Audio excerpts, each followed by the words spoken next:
built my house out of beer bottles, but I drank too much bourbon. That's all broken glass. I went to Tucson to see my old lady. She never knew, so I drove back home. I don't need housing and I don't need women. I just need a bottle that I can call them. Give me a bourbon or give me a beer.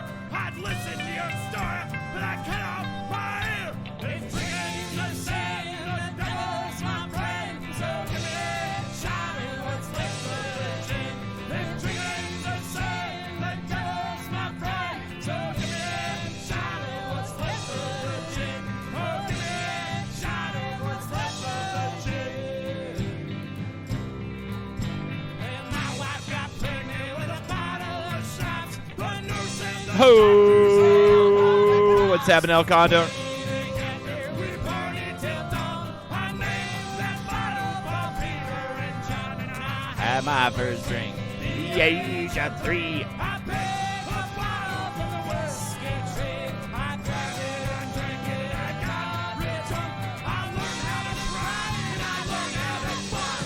If drinking's the same, the devil's my friend. So give me a shot of what's left of the gin. If drinking's the same, the devil's my friend. So give me a shot of what's left of the gin.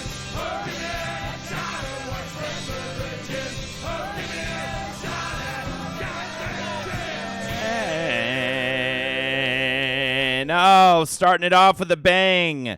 And by bang, I mean sub. Thank you so much, STL, for the sub. Oh, it's great seeing you in DC and Philly. Awesome times. Sorry we couldn't hang out at the bar after in Philly. Jackie threw up from acid reflux right before we were about to go out. Decided to call it. Man, baby, Simple Rick, thank you so much for the sub. Yeah, Jackie got hilariously hungover on day 2. And no one understands it, even her, because she did not seem that drunk to us, but maybe it's just been so long. She also got like the weirdest like coffee martini at the cocktail bar after the DC show that it's something I would never mess with, like that late in the night especially. You know, I just stuck with like old fashions and stuff. Simple Rick, thank you again, man. Appreciate you. But the tour's been going great. Let's talk about the tour for a little bit before I get into this bullshit. Holden, real quick, just before things start, I want to say thank you. Found WizBrew this year after a very long and trying year, and the backlog has really made things better. Appreciate you and Jake, my guy. Thanks again. No problem, man. Now, Joe. Please, anytime. That was a very nice thing to say, and I'm happy to get you through some hardship. You know what I'm saying? Fucking, we're all struggling together, brother. Hells yeah, brother. It was great to see you guys. No worries about the bar. I hope she's feeling better now. Yeah, totally. We chilled with Slime Gang after the DC show. And April hit it as well. April was at the DC show, which was really fun. And yeah, those were great nights. Bell House was a lot of fun, and we did get to spend a little extra time afterwards with Lady Highheart, Man of Leaves, Joey Clams, Perexianos. There was Pippino, right? And Dottie Champagne. There was an awesome crew out. I know I'm leaving some people out, but it was an incredible crew. Torgo. It was really fucking rad, and it was so great to meet so many of you guys. Finally in the flesh. Queefer Sutherland I met Jellicle Snatch, I met it's like hard to, I need to write them down after each like meet and greet or whatever so that I remember everybody so I can shout everybody out, but it was so cool to get to have that, especially like the meet and greets are so like awk a little bit in terms of like what to talk about and what to say, so it's always such a relief when it's somebody I know from chat and it's just immediately like, oh, we're like, you know, I was about to say we're like old friends, but I don't want to play too into the parasocial thing. But in a way, we kind of are, and there's sort of like a relief to that. Yo, Bun in the Coven, what's up? Welcome to the stream, everybody. Nice little turnout. I was wondering how many people. Hi, old friend. I was wondering how many people would show up. We're already feeling great with 32 on an out of nowhere Saturday stream. Reagan Piper Rose, yeah, hell yeah. I'm so jealous of the Holdenators that got to meet you. We had Hunty Boy, we had Red H Prop, And yeah, we'll have I don't really put video games hanging with us next week, which is great. Yeah, Pippa, got to see Marie too. Amazing night. Yeah, I had such a fun time with you guys, and I'm so glad that worked out with that bar around the corner. I went home with cocktails. Jeff, he made me a couple cocktails in his house in Staten Island, and flew out the next day and got in last night here in LA. I mean, I was in bed so early, but of course, because it was midnight for me, it was midnight for me by that point because I've been on the East Coast. So yeah, next week, Minneapolis, Milwaukee, Chicago. It's going to be fucking awesome. And honestly, it's going to also be, Chicago's going to be a real throwdown because that's going to be like a big kind of finale on this 2-week run. And I'm kind of lumping in that Grand Rapids, Indianapolis show as well. So it's been a kind of a nutty tour season for me, and I'm ready to get these in and have a fucking blast. Now I'm in the swing. I think before I was even talking about it, I was like, I'm so excited for these shows, but I'm so overwhelmed with what's going on right now. It's the man, baby. Thank you so much for the video game. So happy you had a great first leg of the tour. And yes, by the way, every donation and sub that comes in is helping me make up for some lost Twitch time. So please consider subbing right there. That sub button, gifting subs, and there's the link as well for donations. That's not Cupaho. I thought I didn't even realize. All right, let me fix that. I thought I did everything right. Unbelievable. So yeah, I was thinking I'd play some Sonic. I'm starting to feel worried that my time is running short for Street Fighter as well. So I might try to get some Street Fighter games in and even just play ranked. Because fuck it, at this point, it's the mad dash to get gold rank before Street Fighter 6 comes out, which is upon us. I mean, why not? I might as well just rank all the way down to bronze if that's what has to happen. So I might do some of that. I was thinking maybe playing Vampire Survivors even. Whatever you guys are into. We'll do some, I think we'll start with some Sanic Panic, and some Frontiers. But I probably won't do it the whole time this time because it's a lot.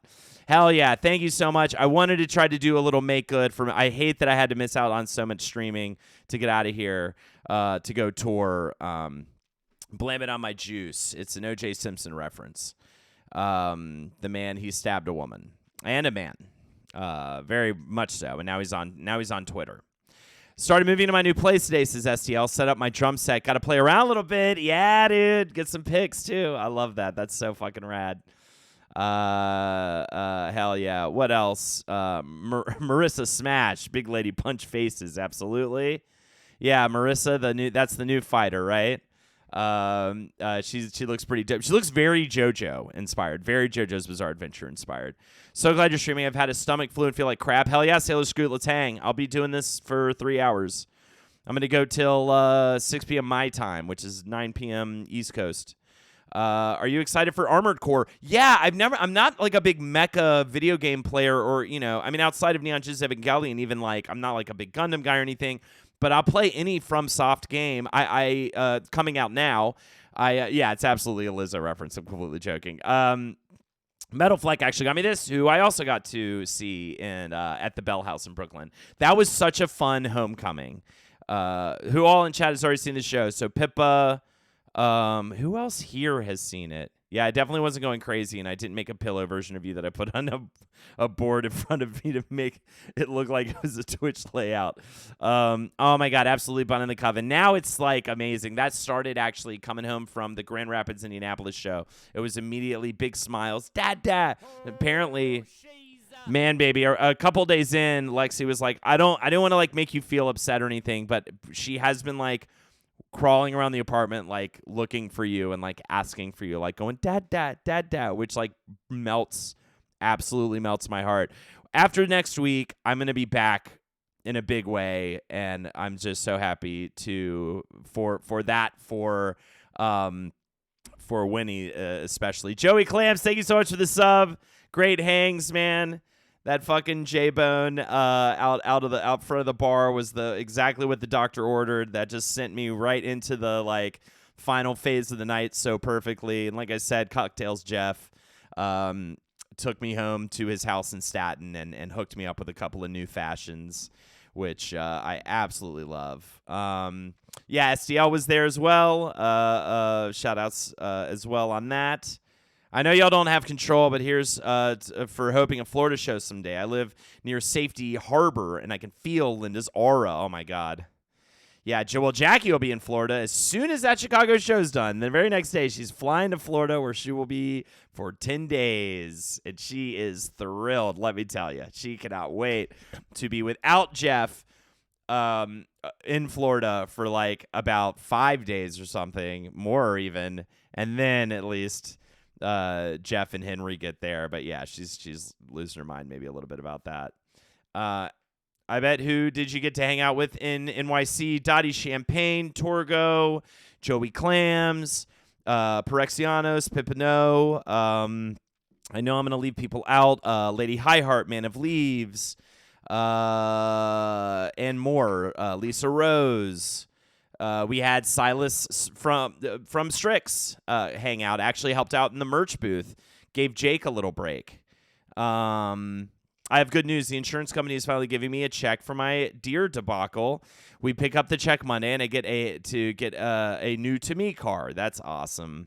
Yeah, I am like dying right now. The timing window on getting the payout for the shows from the last podcast shows is like just so coinciding with me being like at the brink of credit card limit and stuff with life, and I'm just like, please get here before it'll be like such a Christmas miracle if I can just get this money before Christmas, but we'll see what happens. It takes like a month. The account said it takes like a few weeks. Henry said 1 to 2 months. I'm kind of splitting the difference in my head and assuming that it might not come until after Christmas, and it is what it is. But haha, that said, his donations, look, that's the problem. And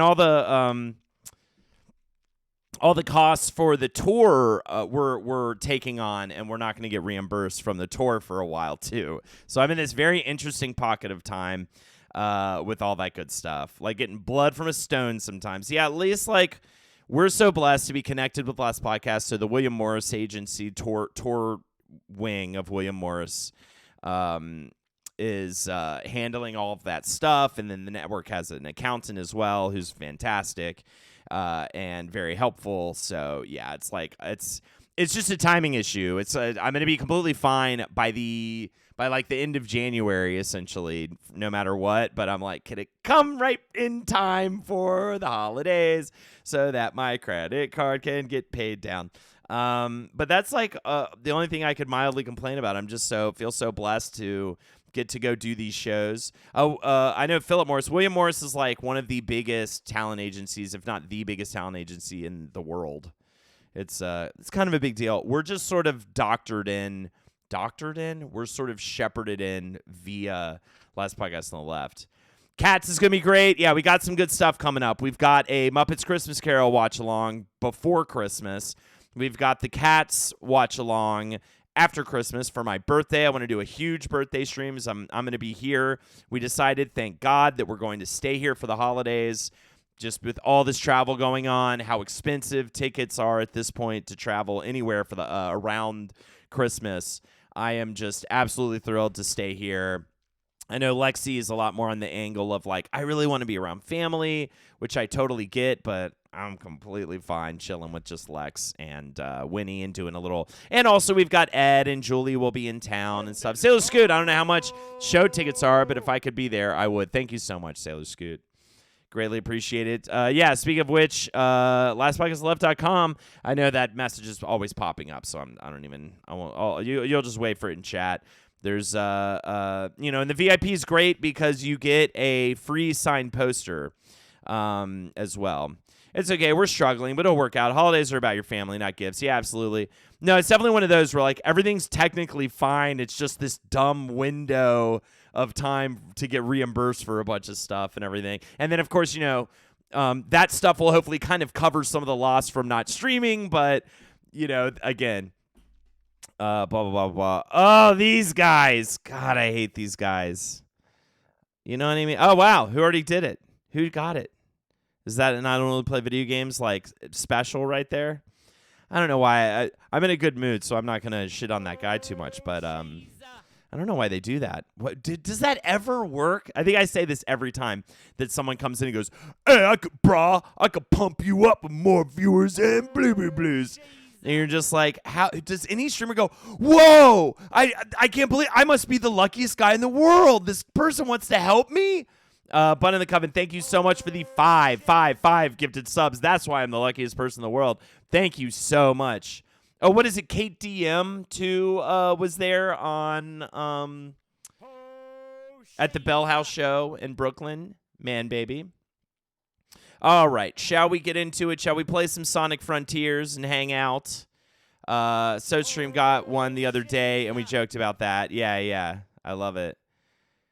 I believe it's Sote, by the way, but I say Sote, and it's to a point where I'm like, I don't feel like I should change it in either because that's like my thing. Should I be following? I don't think I'm following Sote, so maybe I should follow Sote and linger and lurk on some streams. That'd be kind of fun. I love lurking. I'm always lurking on you turkeys, by the way. All you guys that have decided to delve into streaming, I usually give you a little pop in. Kyle the King, absolutely. I miss the Stew Crew too. I need to check in with that man. My boyfriend just ordered me Chinese food. We love a long distance king. Hell yeah, love it. Oh no, I'm so sorry, dude. Greg Zilla says hi, Holden. Slutty change. I'll tell you what, man. If it's just if it's a matter of buying a ticket, I will put you on the list. But I understand if it's like a hotel and travel and all that stuff. But if it's just a matter, I will put your ass on the list because I understand you're going through some hard times. Joey Clamps. My weed man showed just in time for some Holden gamings. Hell yeah, perfect. Love it. All right, let's get into it then. Why don't I actually do some gamings instead of just sitting here fucking grabbing my dick and yanking on it, which is what I'm doing when you don't see my hands on the screen. I sure hope this controller is charged. Oh boy. Wait, do I need to do a thing? Okay, good. It's connected. With soap and water. Pippa got a special ad lib at the Brooklyn show, my old masturbation methods using a cup and a bar of soap and water. All I was talking about was soap and water. Everyone was so disgusted and screaming at me to stop talking about it. And I just don't even understand because I'm just a little, people are way grosser. We know you're not because you're not washing the dishes. Absolutely. Just a big toe in the ground back and forth. Shucks. Yeah, man. Oh, just let me know if that's all it is. But I understand if it was like you had to travel and get a hotel or whatever. And, so. Sorry, I just like snorted into the microphone. That's kind of gross. All right, let's get into it. I could just sit and watch you talk. I don't need a video game. Yeah, I mean, this is true. Let me make sure my ex take the kid for the night. All right, cool. Well, just let me know. Just DM me or whatever, and we'll figure it out. All right. I'll give you the hookup for sure. I'm down with just chilling with Holden. All right, we can talk some more. Who wants game? Who wants just Holden? Let me know in chat. Game's good though because it just helps like continue the momentum of the show. Well, let me talk a little bit more about just bring the child. Oh my God, Ken! I need to respond to the email from Ken who was like, "Great job." He brought his like 15-year-old son. The fucking the show is so horny and so dirty and you know what I mean? Like I it's just so it's just so funny to bring a child. It's so horny and so good. Thank you so much, Pippa. Yeah, I'm really proud of our show. I think we have a really funny, good show. Well, that's the funny thing, though, is then you're like, well, Wisdom the Bruiser, surely they'll start this show off clean. And we absolutely do not. Our first bit is just completely pornographic. And then we move into, you know what I mean? And then we kind of settle it down a little bit for the rest of it. But then, yeah, then page 7 happens and it's just all over again. Yeah, horny from second one. Don't spoil it. I won't spoil it. There have been some spoilers if you're looking at socials. What's the best way for me to contact Strix/Silas?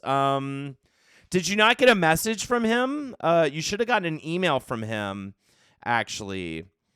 But is that about like getting the product from the show? I mean, that's how you should be able to contact him. But I can follow up with him. I don't want to like say his email out loud, but just DM me and remind me. I learned so much about Gene Kelly.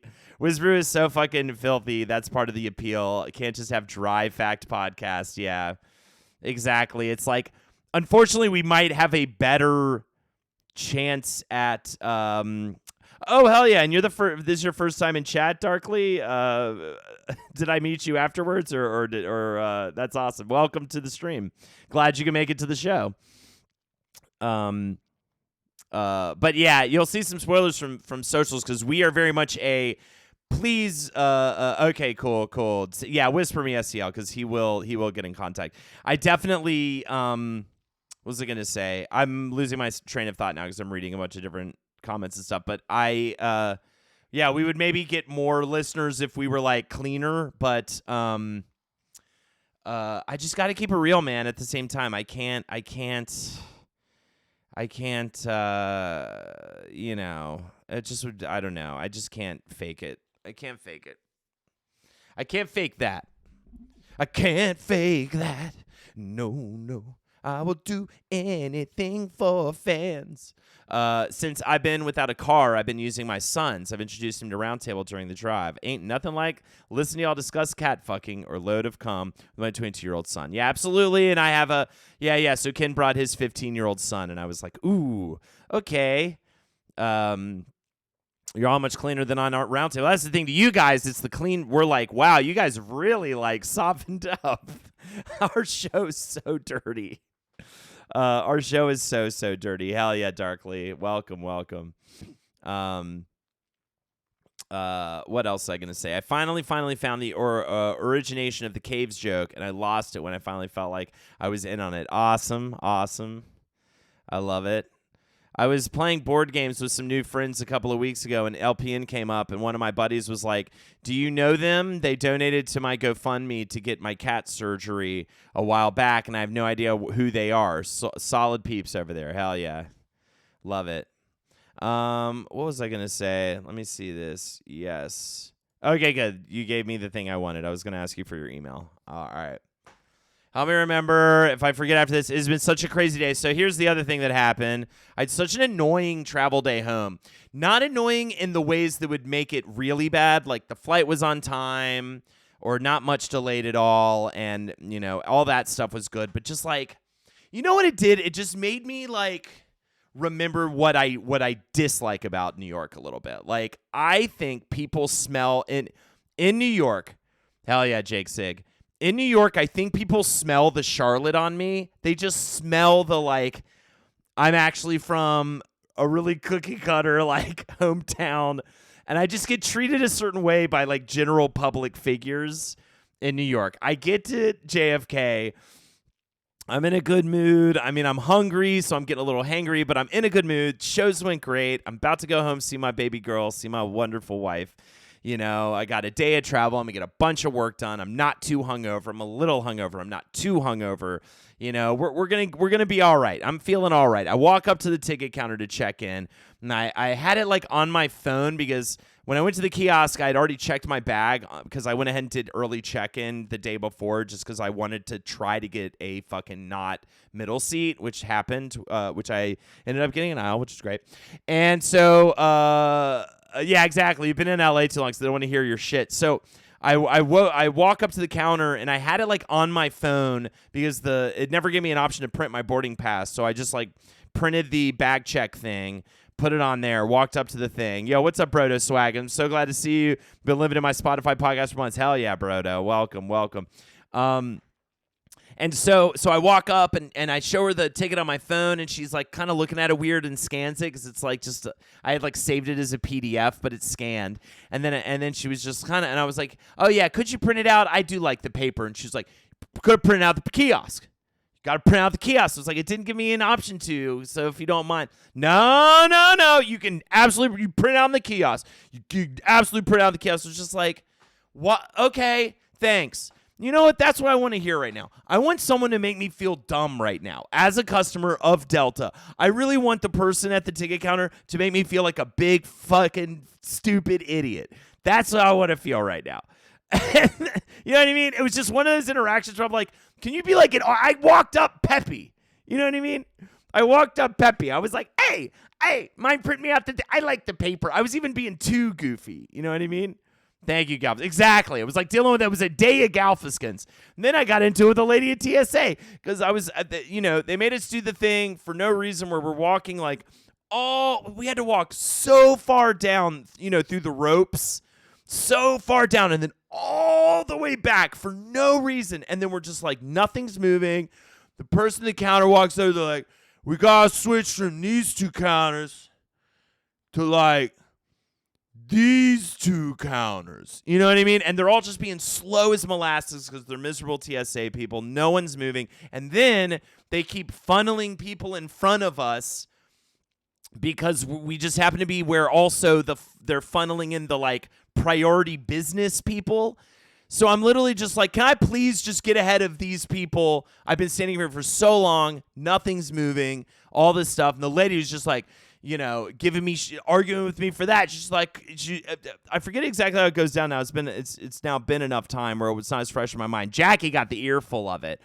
But then she starts being like, and I'm just telling her, I'm like laughing. She's like, so you need to calm down. I was just like, I'm laughing at how bad this is being run. This is so badly run right now that it's hilarious. Like, no one's moving. You just keep putting people in front of us. It is so ridiculous. And she's just like, well, you need to get to the airport early. You should get to the airport 3 hours ahead of time. I was like, 3 hours ahead of time? And then the lady is like talking to me, and it's the lady who's like business priority is just like, I'm going to let you go ahead of me, but I just need you to know we pay more money in order for this, okay? So I'm not wrong. I'm like, I know you're not fucking, am I talking to you? I'm trying to say that I just should maybe because no one's moving and you keep putting people in front of us, maybe we could just like get ahead a little bit. And so I went ahead with the lady. I couldn't believe the woman, like, again, it's like, you see I'm frustrated with what's going on. Why are you arguing with me right now? Like, why are you, like, telling me, I should have gotten to the airport earlier and stuff? It was the same thing with the person at the check-in. It was like, if you see I'm like, well, the person checking out wasn't even arguing. I was, like, in a good mood until they started just, like, being like, no, you can do it in the chat. You could do it at the kiosk. I know I can do it at the kiosk. Guess what you could have done instead? Hey, can you print out my boarding pass? I do like the paper. Okay. Thank you. Okay. And then I go, thank you. And then I would have moved along. The lady waiting in the line when I was getting frustrated, don't tell me I got to get to the airport earlier. And don't tell me to calm down. Just be like, I'm so sorry. It'll get moving soon. They just have to switch the things. And maybe I can kind of slide you in here. Is that so fucking hard? You know what I'm saying? And that's like kind of and literally everyone around me too. Like no one ever has my back in those situations. And I remembered, calm down, sir, you're being erratic. I heard if you tell them you have a bomb, they move real fast. Absolutely. I don't need a lecture, bitch. I need a lesson in kindness. Exactly, dude. And so that's kind of how I was feeling. And then yeah, and by the way, I was mad early. I was like not late for my flight. I was literally just getting annoyed because I'm like, there are like, and it before I even talked to that lady, by the way, at check-in, there were 4 people ahead of me, and all it was a backdrop line, and like that wasn't moving. That didn't move for like 20 minutes because they were slow as molasses. There was one old man who was working the counter until finally like more agents showed up, and he was just taking so long to process one bag. It was hilarious. So I was already like the whole time, and that's kind of to me reminded me a lot. I was like, oh yeah, I used to think that generally in public people just don't like me, and that was an old feeling I had when I lived in New York City. And since then, I've left and come to realize, no, that's just the way people treat me in New York City. And you know what? I used to be like, yeah, I want you to be like real with me. I want you to be like, that's New York, we are who we are. No, you know what? I don't. I want you to be fake. I want you to be fake fucking nice to me. I want you to be fake nice. I'm over it. Bullshit me. Act fucking nice. Yeah, don't be real, be kind. Exactly, Pippa. I want you to actually bullshit me and to just treat me, even though you hate everything about the look of me. You hate my Taylor Swift hoodie, my glass, everything. You hate the whole deal. You hate it, but just be nice. I don't care anymore. I don't care about Southern hospitality or New York realness. I want Southern hospitality. I want you to talk shit. As soon as I walk away, I want you to turn around with your coworker and talk mad shit about me. But while I'm in front of your fucking face, I don't want the realness anymore. I was at Shake Shack last night, and there was this woman who was telling the workers, saying names, that he had to be louder, and then she offered to scream names for him because he was too quiet. The whole time she's looking at the crowd of people waiting for food for approval. It's like, lady, I'm not on your fucking side here. My brother's moving out of NYC tomorrow to go live in Denver with his boyfriend. He says NYC isn't fun anymore. I mean, I think it's fun in your 20s. How old's your brother? I mean, yeah, I don't know how it's changed. And I will say this too. I was joking when we got there. I was like, where are the gangs of murderers stalking the streets like Fox News wants us to believe, or any news wants us to believe these days? Where is like the crime constantly happening? That's all bullshit. I'm sure if crime has increased just like it has in homelessness and everything else, just like it has everywhere else since the pandemic. But I mean, come on. Oh, you wore a Swift hoodie? Never mind. You deserved this. Yes, my red edition Swift hoodie.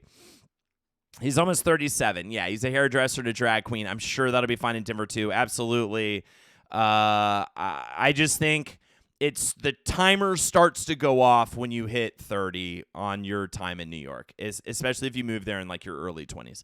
If you move there later, it's different. But if you move there in your early 20s, I think you start having an internal timer starts counting down to when you're going to get out of there. And I love New York for this. The bar we went to after whatchamacallit, the show at why can't I think of the name of the venue? Bell House, probably one of my favorite venues I've ever performed in. I love the Bell House so much. It was such a homecoming for me. We went to this bar. It was like just right around the corner. It had a back room you wouldn't have even noticed unless you went to the bathroom. That was totally empty, full of tables and chairs. There were 2 pinball tables as well back there. The front area was really nice and cozy. The bartender was awesome, slinging great drinks, really, really accommodating. I came up to him. I got an old-fashioned, and then I walked up to him. I was like, can you just make off the cocktail list what you think a person who ordered an old-fashioned would like? He immediately made me the perfect drink from the cocktail list. It was just, that bar was probably going to stay up until 4 or 5 in the morning. We left around sometime after midnight. Man, I love it, dude. I love that side of it. That drinking, that side of it that I can't really properly enjoy anymore as a father of a 1-year-old. Anyways, so like I just want to go back and visit often. But yeah, the part where everyone has this weird vibe about how about New York that like no one else has in any other part of the country, where it's like they get mad when you leave. I opened the show with I wanted Jeff to take over the bar though. I know, right? And like I said, he made me a couple of cocktails. There's so many things to like about New York. So as I'm complaining, just know I said that and I really love it. But the part where I got up on stage and I was like, this is like such a homecoming for us. 2 of us still live here. You know, Jake and MJ MJ lives upstate, but Jake lives upstate, but MJ lives in Brooklyn. Jackie and I moved. I was like, and I moved not too long ago, and everyone went, boo! That part I'm not a fan. The weird protectiveness of like never wanting people to leave and like being really mad at people who leave. Or like mad at people who aren't from there. I booed first. It was so much fun to boo to all you guys. Oh, I don't know. As Jackie said, it's a cult. You guys are in a cult. Man, baby, it's Wawa. Thank you so much. And I used to be you people, so I totally get it. I also felt that same way. Exactly. There's something about New York that has that effect for sure.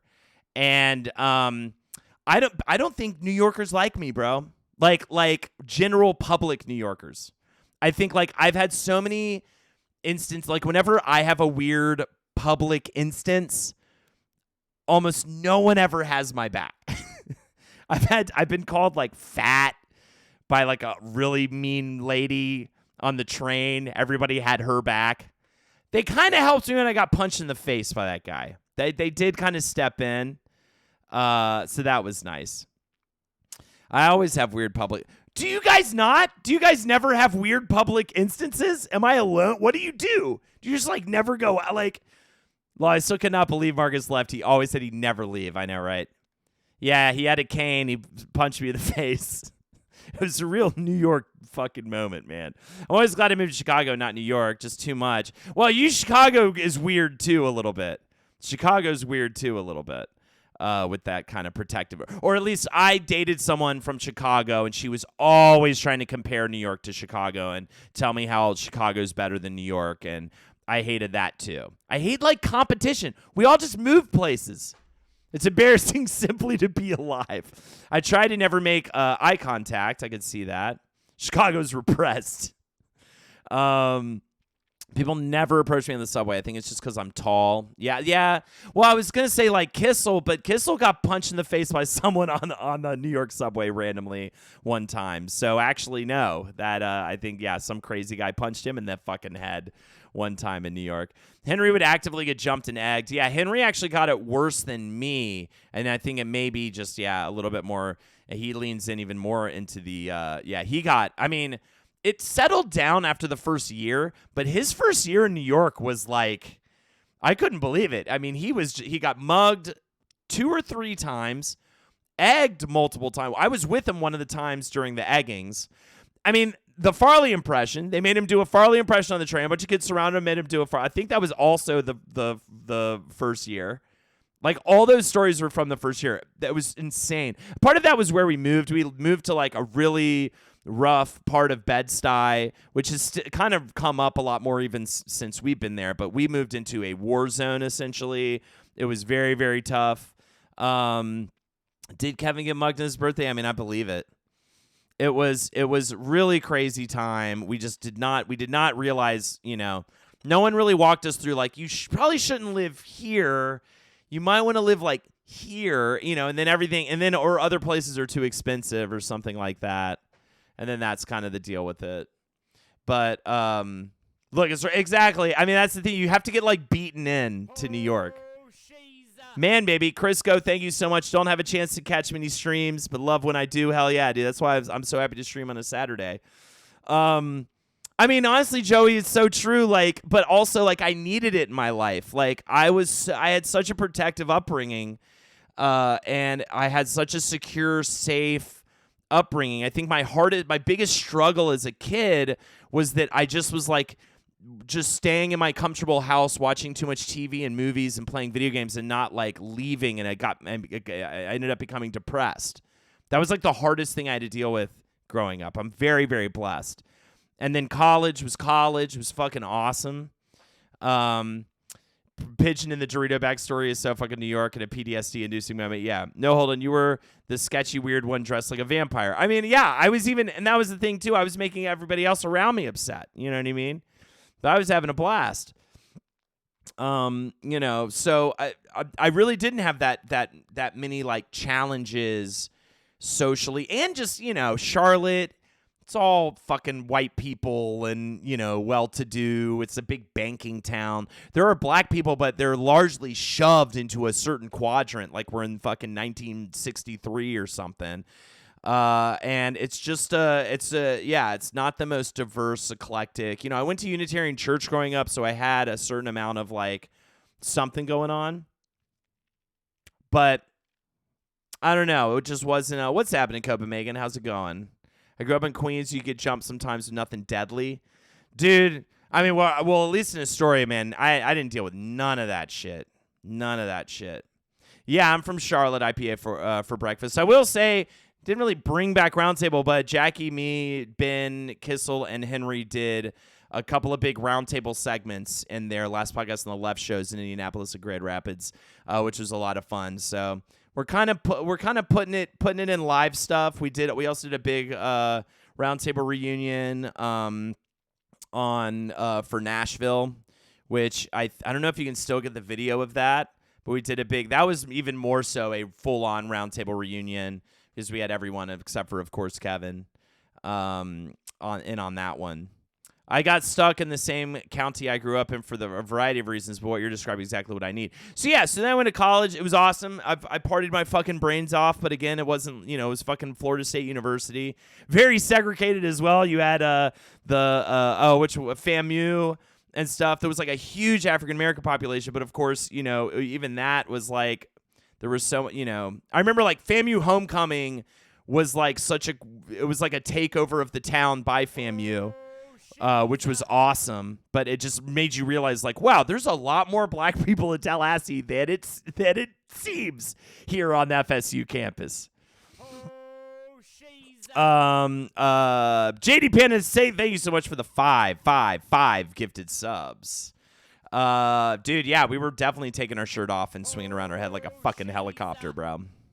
Man, baby, yo, JD, thank you so much for this. It's just hitting me how appreciative I am for that. I definitely lost some time with some subs and some donos for sure this past week and this next week. I'll try to do some more. What I'm going to try to do is Christmas week. I'm going to try to do a bunch of makeup streams.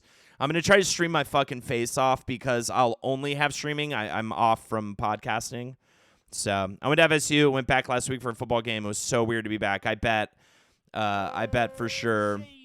Man, baby. Yeah, my old play. Hey, thank you so much for the sub, IPA for breakfast. The House of Chaos, the party house that I lived in from sophomore year until graduation, they all they bulldozed it. Which I figured would happen eventually because it was this crazy. It didn't make any sense. It was technically on campus, but it was it was physically like pretty much on campus, but technically off campus. So the campus police had no jurisdiction over the property, but the Tallahassee police didn't patrol on the road that it was on because it was it was technically campus. So we just threw 10 keggers. I think the most was 15 or 20 kegs. We'd have ice luges. We put tarps up and charge admission and do these just crazy like PCU style insane fucking ragers. And I used to also throw these like kind of speakeasy style parties in my apartment. Is this house you're talking about in the 2003 Rewind? Oh, hell yeah, dude. Yeah, that house changed my life. Those are probably the two biggest life changers for me, funnily enough, besides like streaming on Twitch. How insane were y'all's parties? Ed talked about burning entire pieces of furniture. Well, Ed also threw insane. That was a whole other wing. Ed threw also crazy parties. He'd have members of P-Funk, like literally PCUs, all right? He'd have members of P-Funk. They were also all dealing like mad amounts of weed, so blunts constantly in circulation. She's a man, baby. Thank you, Greg Zillowell. This guy was cool in college. So, yeah, I mean, that's kind of my whole journey, right? I was like really lame. I was like really, really lame all through, middle. I did pretty well in like elementary school. I did okay.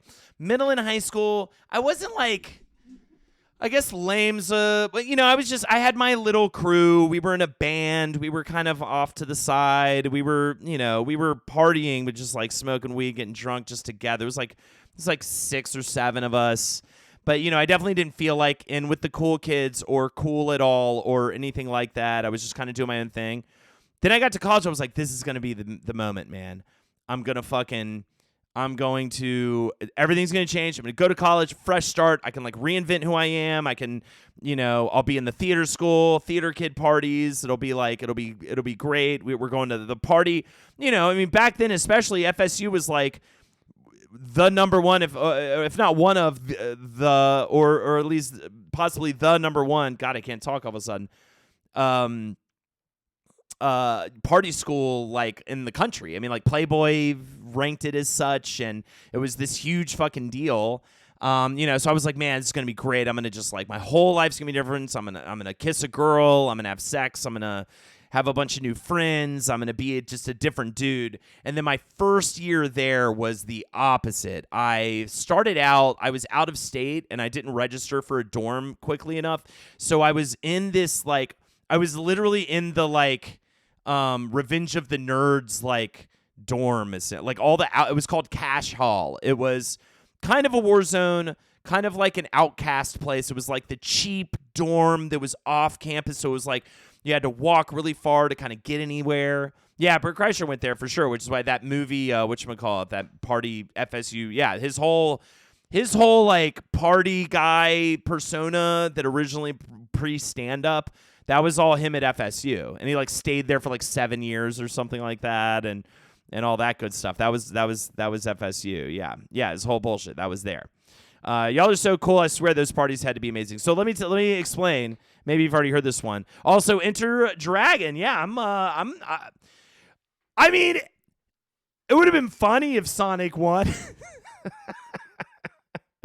But I think Genshin Impact is the more accurate Player's Choice winner for sure. Yo, what's up, Cuddy? How's it going?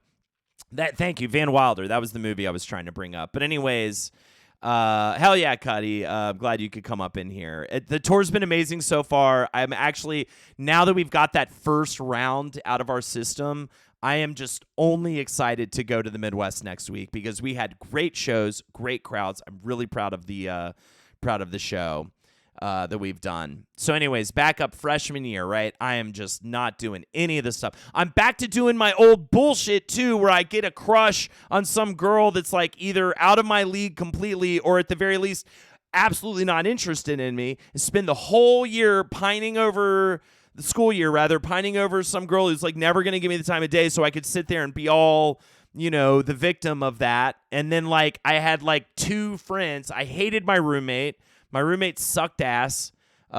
His name was Manny. He just like from day one, he just like didn't want to be there and was like so sloppy. And he just like all he wanted to do was listen to Nas albums and play Madden and eat like the grossest pizza. And he would like smack. He would like eat with his mouth open. He was just really slovenly. Never did the dishes. And blowing off the girls who do like me or being completely oblivious. I come to find out that freshman year, 2 beautiful girls in my acting class had absolute crushes on me, and I had no idea because I was such an idiot. One of them was Megan Boone, star of The Blacklist, who was gorgeous and talented, and I had no idea she had a crush on me, and it only lasted that 1 year. I've heard you're the gross. They play it up for the laugh, Spot of the Coven. They play it up for the laugh. No. I'm sure I inhale French fries, I think is partly what you're thinking of. It's crazy. Like, listen, Whisper at page 7. I feel like I know you from New York and lived in a shitty apartment in my 20s. Hell yeah, dude. I love it. My sophomore roommate ate loudly in bed at night. Very upsetting. Before blunts, I pull out my fronts. Man, Nas the Setch. It was fine, but it was like the same 3 albums over and over again, and I was just like, I like hip hop with the rest of them, but it got a little old. I will say I tortured him with like Fish and whatever other bullshit I was listening to back then. I've heard the LPN guys talk about your eating habits. Oh, absolutely. I love that you said it isn't that the nice guys finish last, it's pussies finish last. Be confident. I told my son that. It's quite insightful. Seriously, because that's just making yourself the victim, right? I'm the nice guy, and that's what it's like. No, you can be nice all you want. You need to whatchamacallit? Ender Dragon. I just said I'm glad it won. I feel like you saw that I'm streaming with Sonic Frontiers. And you came in thinking I would be like upset that Genshin Impact won over Sonic Frontiers. And I just want you to know that's fucking hilarious. I'm talking about all the pussy I got in college. I don't give a fuck, dude. I think Sonic Frontiers is insane. And I might play it at some point, but I'm literally not even playing it right now. But anyways, what was I going to say? Anyways, back in, right? Because he brought it up twice, or they, whoever they are. And I'm just like, are you like listening to the stream at all? Do you want me to change it to Genshin Impact? Would that make you feel better? I'm not even playing the game. But anyways, going back freshman year, I was just miserable. I had one for Ken from Boston. He's the one who got me playing Super Metroid for the first time. I got it on emulator and Shining Force. He turned me on to Shining Force. Which is probably why I like Fire Emblem games now as much as I do. But anyways, at the end of that year, thanks to future Cobra Starship guitarist Rylan Blackington, who has done so much more than be the guitarist of Cobra Starship. Cobra Starship is the band that had the Snakes on a Plane song, and it was this whole thing. He hooked me up with this guy, this senior in the theater school named Jason Dubin, and Jason Dubin was the party god of the theater school. He just was so he just was the guy. He had he had everything I didn't have. He had the charisma. He had the likability. He was popular. He had sex all the time. He did a bunch of drugs and threw a bunch of parties. And I just wanted to be him kind of. And Rylan brokered this deal. He was like, hey, Jason Dubin is moving out of his apartment in the House of Chaos, and he's looking for someone to take it over. And I told him, I think you'd be a good candidate. I don't know why Rylan thought this. I thought Rylan kind of thought I was a loser, maybe just because I knew I was a loser at that point. It was this divine occurrence that happened to me. And also, it was his own apartment. So I was like, no more roommates. I remember begging my parents to which is so funny because, but I think they were floating me at the time, which is part of I'm incredibly privileged and all that good stuff.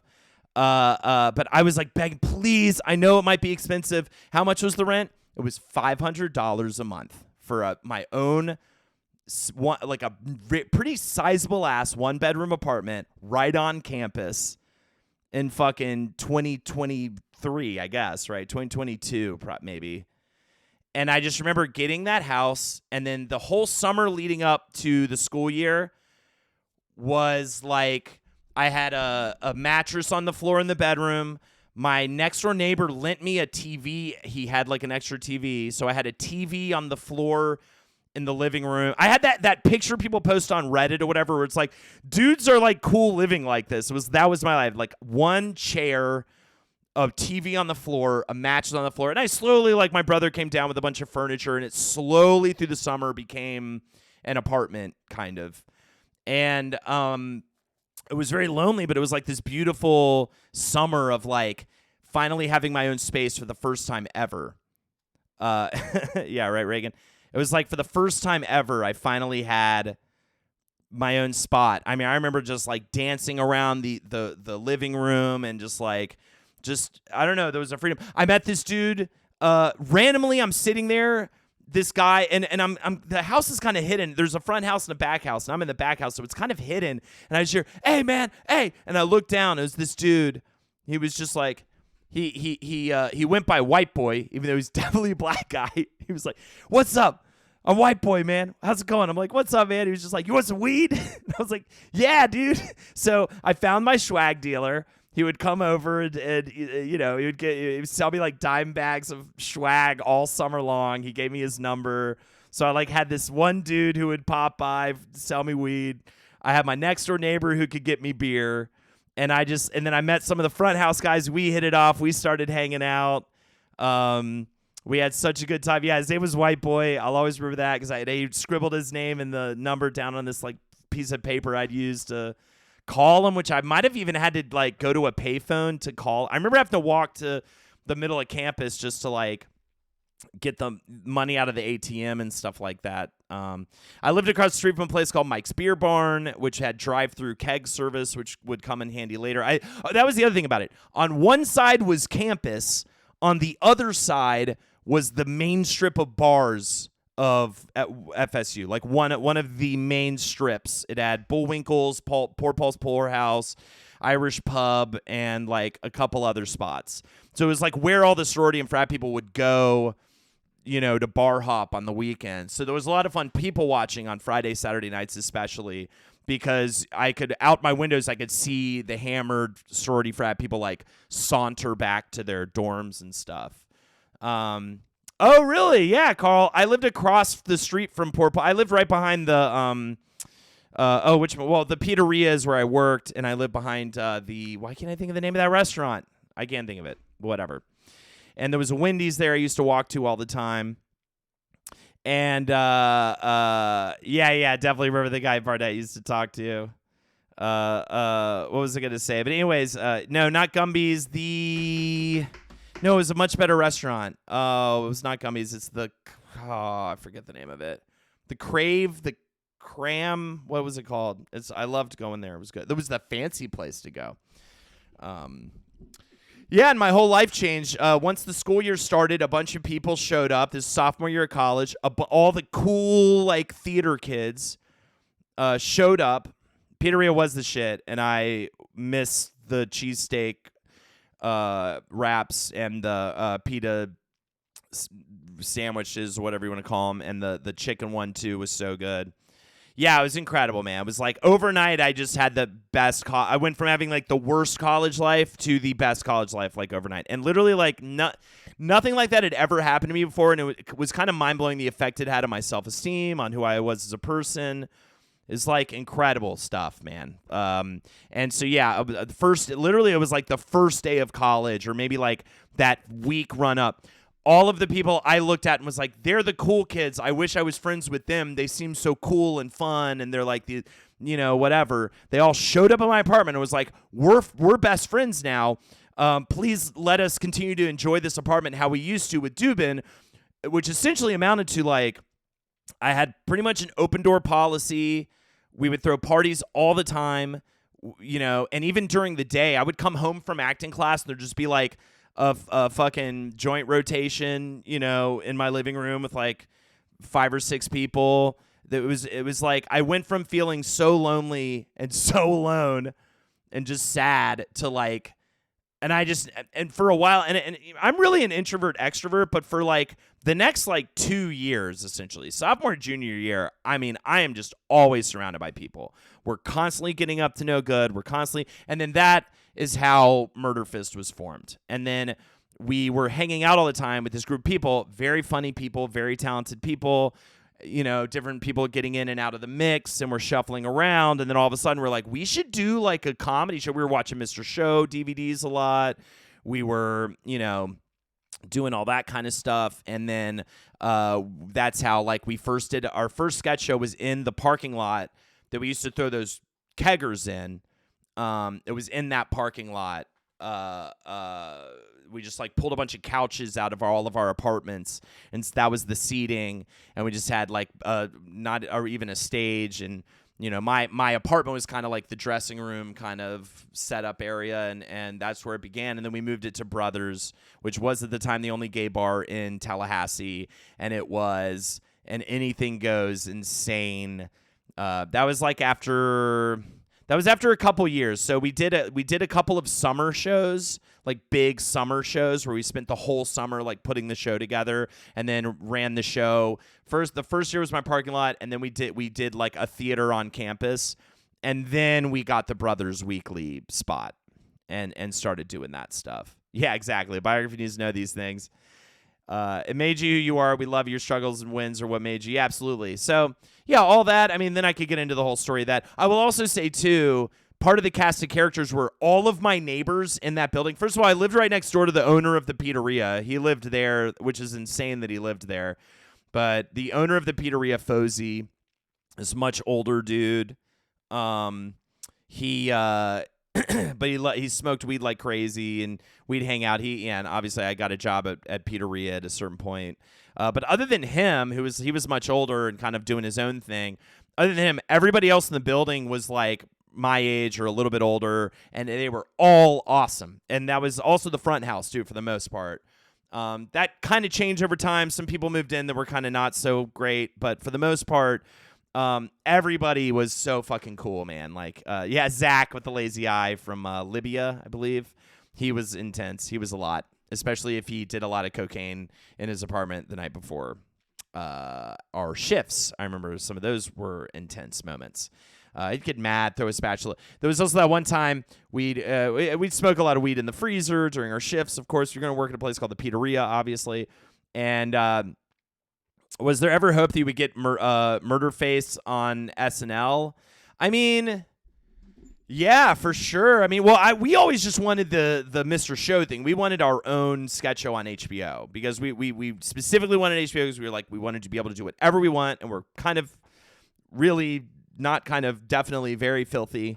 So, is there more Murder Fist not on YouTube? We have some stuff. I have some archival DVD stuff that I would like to maybe get out there at some point. There's definitely some stuff not on YouTube, like from back in the day. I mean, I have some shit we filmed in Tallahassee in 2004 or 5 that is like so like amateur and like maybe problematic. Yeah, maybe someday we'll get it out there. You know, I have some stuff even just sitting like right in the closet right by me that is very, very fun kind of stuff. I got some shit. I heard that. Hell yeah. I've been thinking for that for a while. I wish there were I were talent enough to do it. I would love to research all the LPN crew. Yeah, maybe a stream event. Maybe I play it on that. Like, not save the VOD, because I don't even know what's. I mean, I'm sure there's some stuff in there that's like not kosher today at all.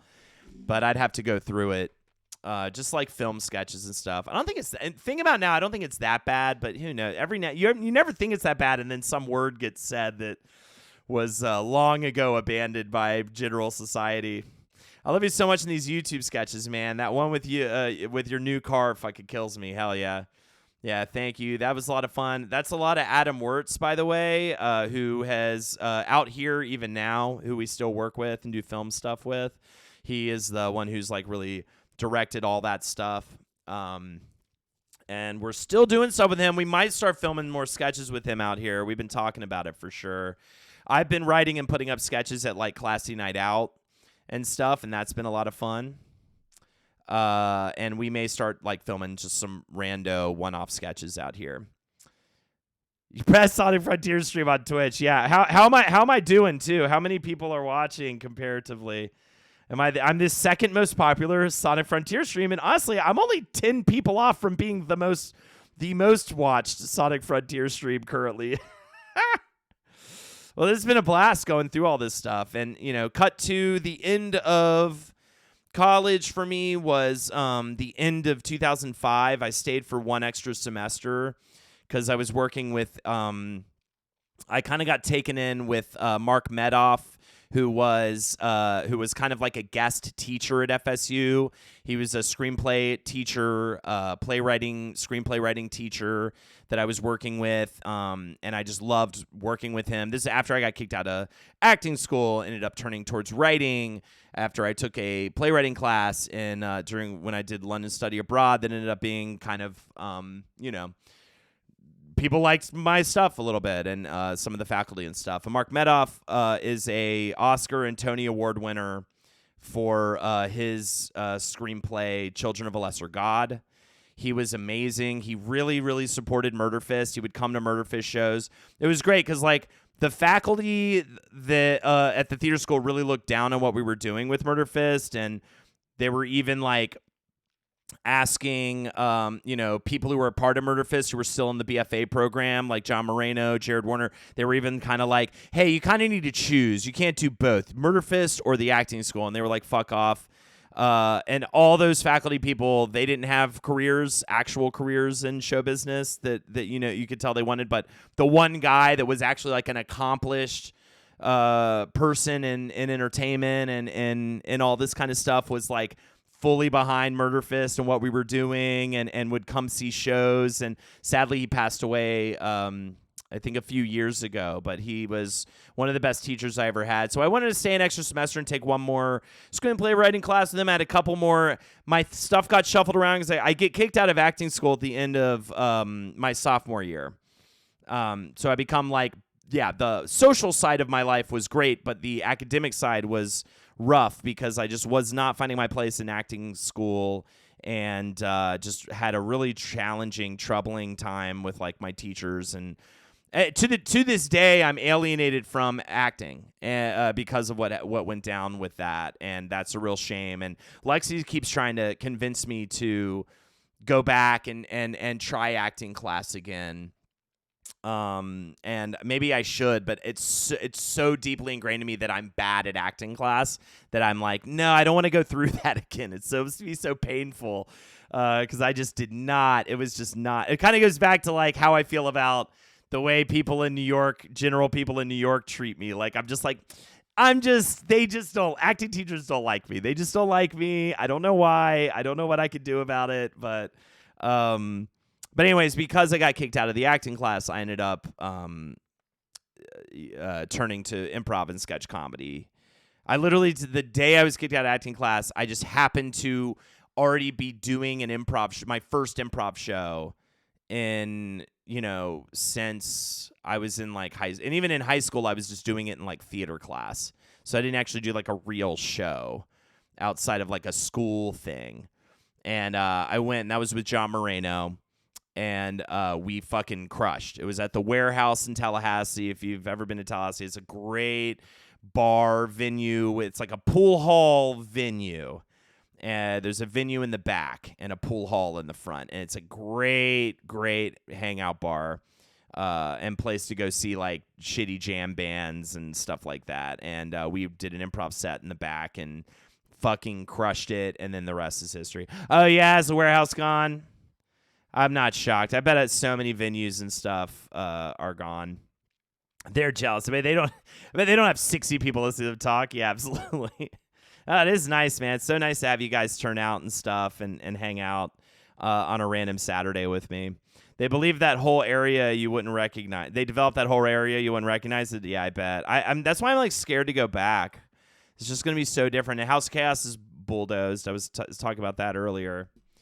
So yeah, I got kicked out of acting school, went into that improv show, and the rest is history in that sense. Like that's kind of how we started doing Murder Fist and Shows of Brothers, and then moving to New York City. So hoping my niece with homework, but I'm listening in. This is fun to hear. Yeah, hell yeah. I can't remember who was on Roundtable that plugged a show there.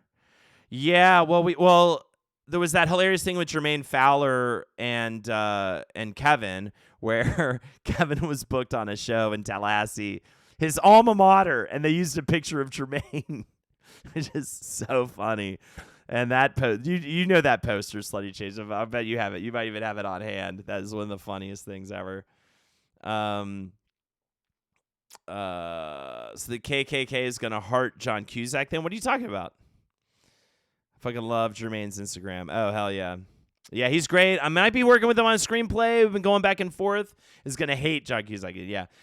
We've been going back and forth. We had like one meeting, and then he kind of went away to work on some other stuff, but he hit me up recently to potentially continue to work on stuff. So hopefully we'll do that in 2023. I'd love to. He has a great idea, and I got really excited when we had a meeting about it. So.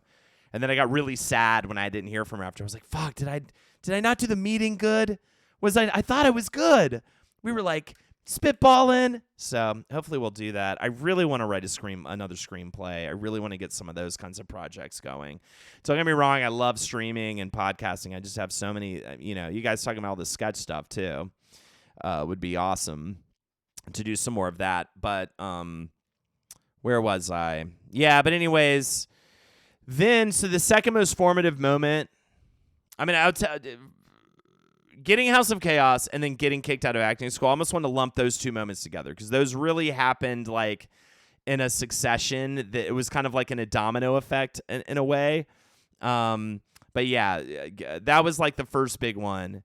And the first, like, one was like getting the keys to the city, and then the other one was like this gut punch, like, I think at that point I was just kind of on autopilot because my upbringing was actually quite easy.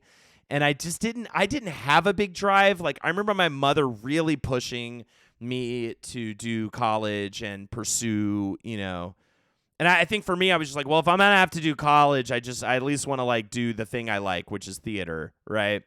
So I might as well do that. But then I got into my head that I had to be this like serious actor in order to make that happen, not realizing like you could absolutely have a career in comedy that totally exists also. You don't have to be fucking Kevin Spacey, you know what I mean? Given, molesting people to have a career in entertainment. What about getting your own show, Holden? You should do that. Oh my God, I'd love to. I got to get these meetings going. I got to get these pitches going. And then after, the second most formative one. Man, baby, 16 X-ray with the 5.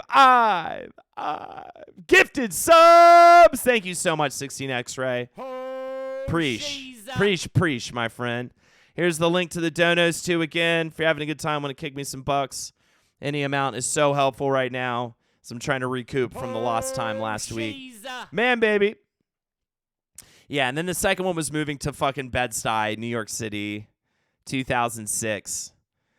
Living with Ed. Oh, Man, baby, I lived in a neighborhood. I started getting like temp jobs and stuff where I had to wear like a dress shirt and a tie. I would like take that off on the subway on the way home. Man, baby, I didn't want to look dressed too nice because of where I lived. I lived down the street from I lived down the street from the projects. My next door neighbor was a weed dealer whose apartment got busted down, broken into multiple times. I lived with Carly when I was living in Williamsburg. I lived with Carly for a little bit. In the same apartment I ended up living in with Kissel.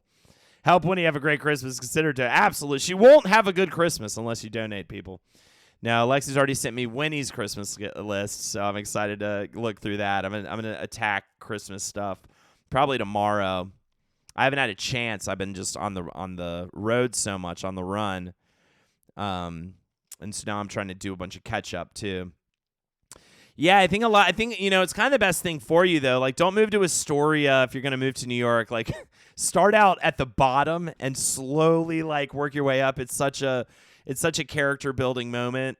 And it was for me. I mean, there was one point I was walking in from work and a car like juked onto the sideway and almost hit me and then pulled off right at the last moment just to fucking scare the piss out of me. I'd have people screaming at me and stuff as I was going home.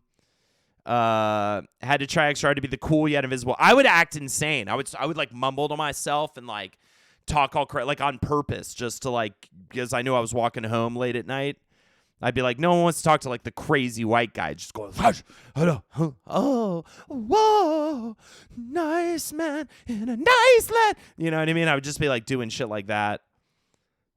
New York teaches you to be aware of your environment 100%. Yeah, I was so scared of like my parents finding out like where I lived or how I was living that first year.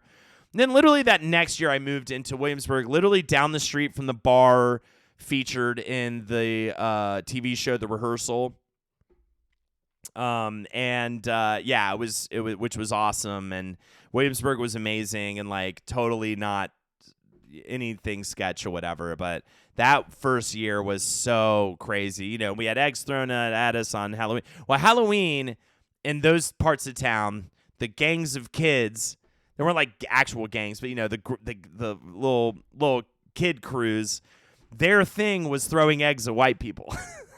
That was the Halloween tradition that we found out about that first year. That's what they do. They would. I don't even think they dressed in costumes. I don't know why it had to be Halloween. You know what I mean? Oh man, they do that Devil's Night shit up there. Yeah. Yeah, it was so crazy. And Henry told me about it, and I was like, "What are you talking about, dude? No one's fucking throwing, eggs at, I don't see any of that." And I'm walking with Henry back to my apartment. I have to grab something or have some drinks or whatever, and all of a sudden, pop, and just eggs. We start running down the street. It was so funny, man. He was such the like George Costanza of New York that first year. Just got everything could happen to him. What happened to him? OMG, before I moved to Chicago, some of the apartments I looked at, like I know there's worse than NYC, but damn, man, like steps above toilet kitchen, but not by much. Yeah. Man, The Rehearsal was so good. I'm jealous of that concept, but glad that I could watch it. Yeah, for sure. Bottle Kids. Hell yeah. Yeah, it was just like, yeah, that really, I mean, honestly, I needed some of that danger in my life and some of that. I love New York for how it shaped me as a person. And I know I can never, I mean, who knows? Anything's possible. Lexi still is in love with New York and would move back, which Lexi would move to Staten Island like tomorrow if I said, all right, fine, let's do it. She loves it and she misses it a lot. And I don't quite get it. I think I just like having a more space and more like, and just a little more convenience and stuff like that, in the ways that you get with like a car and a garage and, big grocery stores and stuff like that. But then there's other things that are really convenient about fucking whatchamacallit, New York as well, that you don't get. But the things that are more convenient, in my opinion, are more suited to me before I had Winnie when I was in my 20s.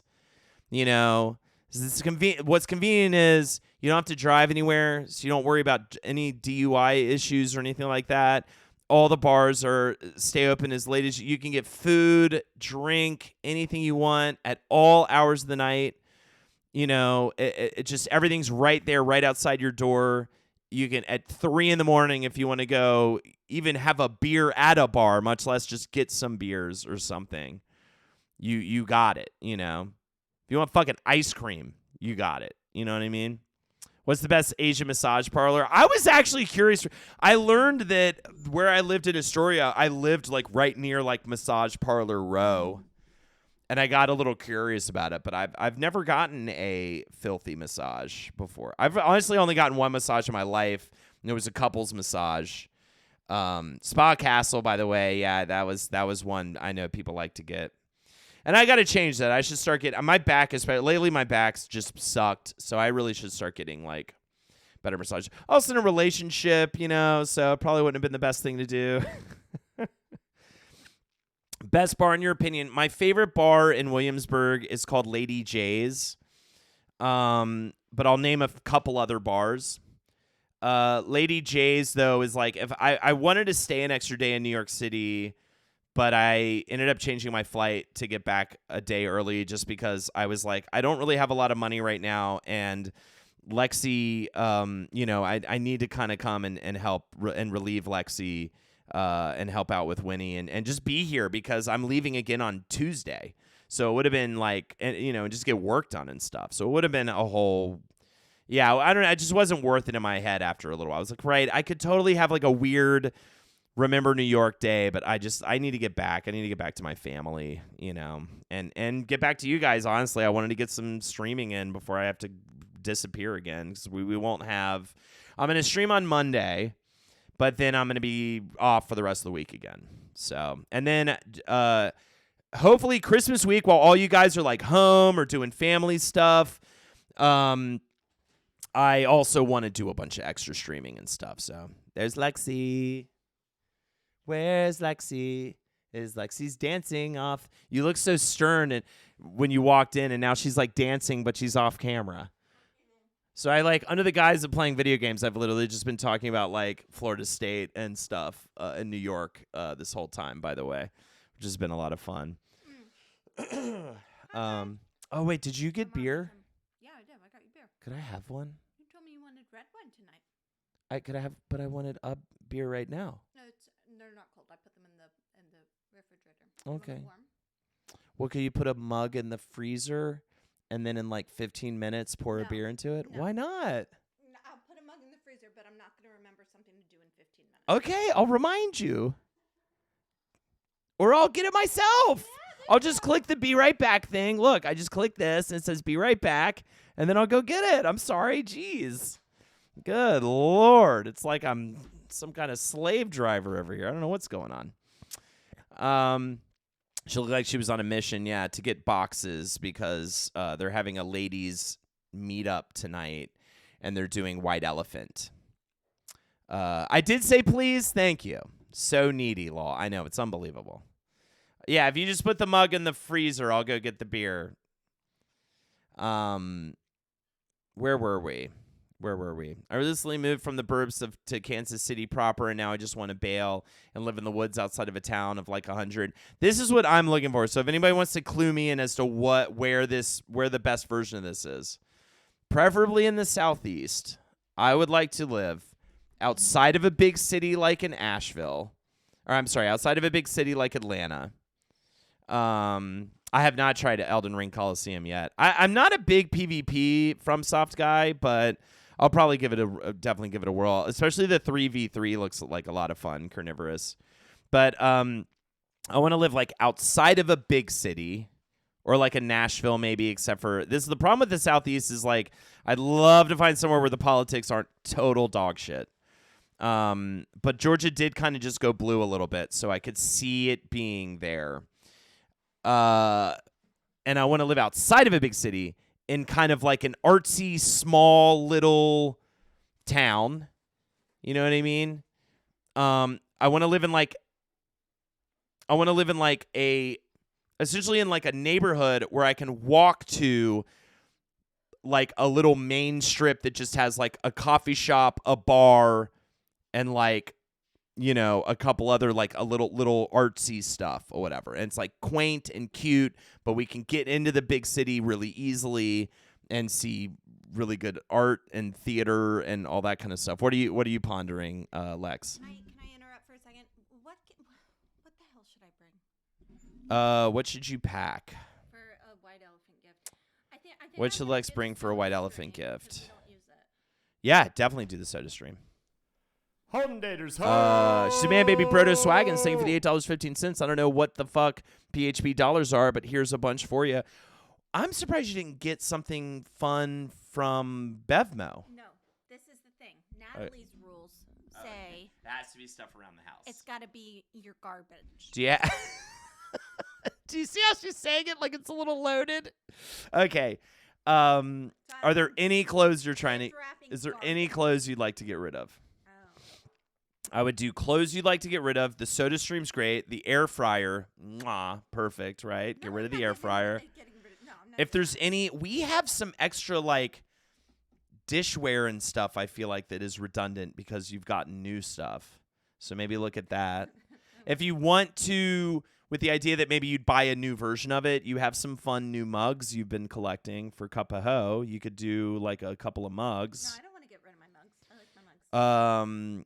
You could do the Ben Affleck Chasing Amy action figure signed by Ben Affleck. I'm just kidding. That's definitely No I would way. kill you if you ever did that. A fan, I forget who sent this to me, but a fan sent this it's a signed Chasing Amy action figure signed by Ben Affleck. A Holden McNeil action figure signed by Ben Affleck. It is so cool. Matt 2D maybe or No, not Matt. It's somebody else. it's so cool. I should show it off. I should do a little like my favorite things people have given me show and tell sometime soon and just show some of you guys some of the cool stuff. I would just keep an eye out, but I think anything you need to get rid of some clothes. Cleaning supplies. I don't want to get rid of my clothes because I hope to fit into them one day. Well, it's not that. It's just maybe something you don't hope to fit into I just someday. recently did a big closet purge. Well, I really have. I don't know. Oh, I hate that. I just want I to don't do know. Secret Santa. She's just upset because Natalie changed the rules on the White Elephant Secret Santa they got going on right now, which is very, very fun for me to sit back with the popcorn. I'll show you. Maybe I will show you in a little bit. Give them a Super Nintendo. Not my fight sticks. Check in a cabinet for a baking supply that you don't use. But what is that's not a fun gift. You know, you want to send something kooky. That's why I was like, the Soda Stream's a great one. That's a great one. Like, we don't use it, but it's totally a Soda Stream. You know, that's a good one. I think that one's smat. All right, I think I might play some video games soon. I think I'm done. I don't know what else story-wise to tell you guys. Gift up a couple walnuts and a jock strap. We also got, but we're not going to give it. A fan gave us the Dolly Parton advent calendar. I love advent calendars. By you want to gift me something like next time around? I love advent calendars of all kinds. Speaking of which, I don't really play video games. Gifted, I believe it was you. Gifted us a advent calendar for Winnie, and every day she gets a new like little bath toy, and it's fucking awesome, and I love it so much. And Winnie loves it too. She loves opening up a new one. I wish they had advent calendars, but with hard drugs. They have to exist. I can't wait until you're so big you start giving out gifts, right? I would love that, Fingers. Are you going to play Armored Core when it comes out? Ever play any of the older ones? I never did. I was asked about this actually earlier today on stream. I'm absolutely excited just because it's FromSoft. I definitely thought to myself, I was like, I've never played any of these games, but I'll absolutely give this a shot because it's FromSoft, and that was such a big part of their early history. as a company. And I mean, all at this point, if they want to put out a fucking John Madden football game, I'd probably get it and play it because I just love their products so much. At least give it a shot. I wonder if it'll be. Are you a Armored Core player, Leif's looking grim? And like, what's the kind? Like, is it very complicated gameplay? What's it kind of like in general? I did enjoy what was it? 13 Sentinels? Is that what it was called? That kind of had mech stuff, but that was still not like an Armored Core. But I really enjoyed that as like a mech game. I like FromSoft PvP, just not Elden Ring PvP. True. Yeah, I've not even touched Elden Ring PvP. Haven't even touched it. Hard Drug Advent Calendar is the name of my band, absolutely. Armorines, Armored Core. Tactics Ogre Reborn just came out. I don't even know what that is. It's quite broken. Yeah, I have kind of heard rumblings of that. I'm a solo player boy unless it's Street Fighter, which I may play in a little bit. Or maybe I'll play Genshin Impact for that weird guy that came. That was so weird. Could you imagine just like going from stream to stream in the Sonic Frontiers category just to like try to rub it in that game lost to a different game in a popularity contest? Like, how do you think that person lit? Or like, I mean, first of all, that person must be like 10, right? And then on top of that, but it's just like, who? It's interesting what people use Twitch for. I guess I'll just say that. I love the Cuphead DLC. I've beaten it a couple times. I think I beat it on stream. I could do it again on stream. I love Cuphead. And I thought that DLC was great. The only thing with DLC, it's insane how long it took. And it's because you listen to our Wizard of the Bruiser Cuphead episode and you'll know all this. So it's not insane how long it took when you know that everything was like meticulously hand-drawn. That's why there aren't any other games like it out there. It's just so of its kind. But it took so long for that DLC to come out, and I beat it and like. And I'm not saying I'm so good at the game. No, I just I beat it. I just love Cuphead so much, so I beat it quick. I've never beat it on stream. Too sexy. Wow, I thought I had. I'll definitely beat Cuphead DLC on stream. I love it. I'm pretty sure I did though. Have you gotten into Kaizo? I have not fucked with any Kaizo. I wonder if there's like a beginner Kaizo I could start with. I don't know if Kaizo's for me though. I love endlessly watching Kaizo Mario stuff. Other people stream Kaizo Mario stuff, but I don't know if even I actually have been playing Super Mario World on my Switch like all during this trip, and I really enjoy it, but like just mechanically, I don't know if I can be capable of doing like a Kaizo version of Mario World. Like I still don't know how to properly like use the cape. You know what I mean? I guess I could look up videos and stuff, but I didn't play too much Armored Core. I just like designing the mechs. I had a few friends who loved it growing up. Hell yeah. Oh, so do you create your own mech, Leif, in Armored Core? I thought you just like jumped in a preset one or whatever. The Switch controls are hella wonky, especially for Metroid. Super Metroid is so weird. Maybe that's just how it was on the old school, but yeah, to me I was like, why are the buttons like this? Yeah, you put together parts for them. Okay, cool. I didn't even know that part of it. Talk about jerking it, you goof. Oh, I see. I get it now. Oh, let's play some Sonic Frontiers. This has been a lot of fun, though. Just real quick, the Black Panther app on Whisper is really, really good. I was crying at work. Thanks.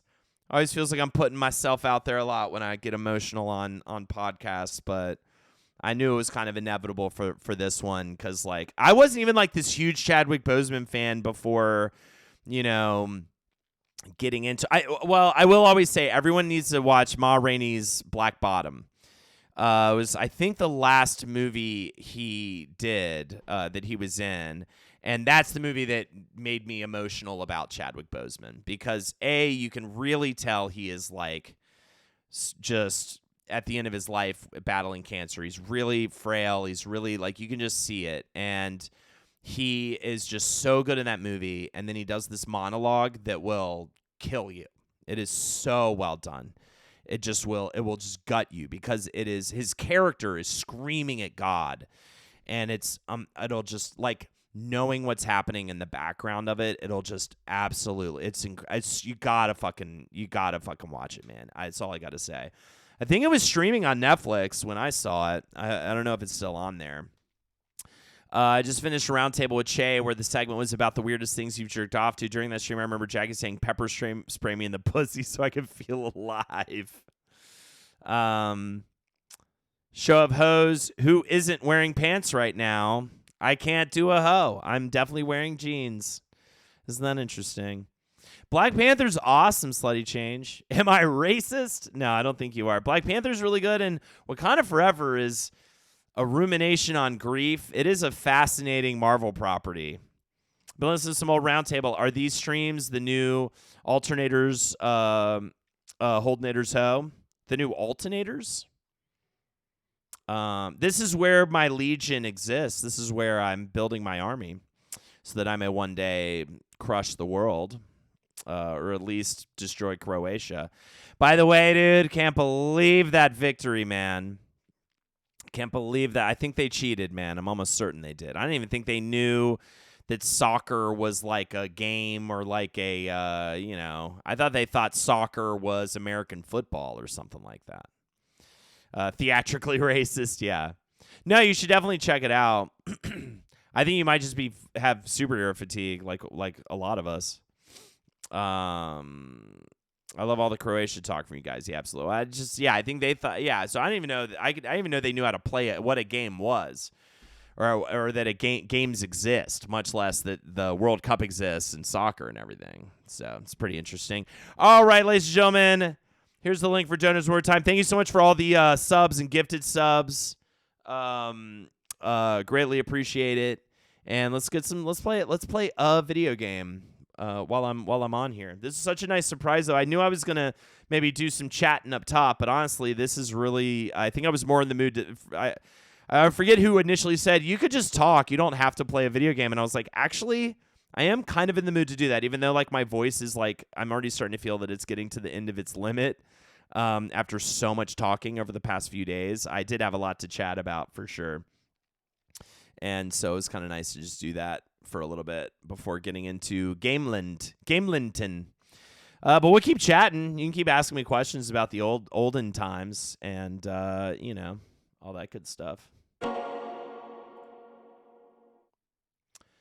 More Murder Fist streams. That's just, yeah, we'll try to do a couple of buds. I think everything just got messed up with the tour, and Ed's been out of town a lot. He did a big, long... He did a big, long honeymoon thing, so hopefully we'll bring a couple of buds back for you guys on the regulars starting in 2023.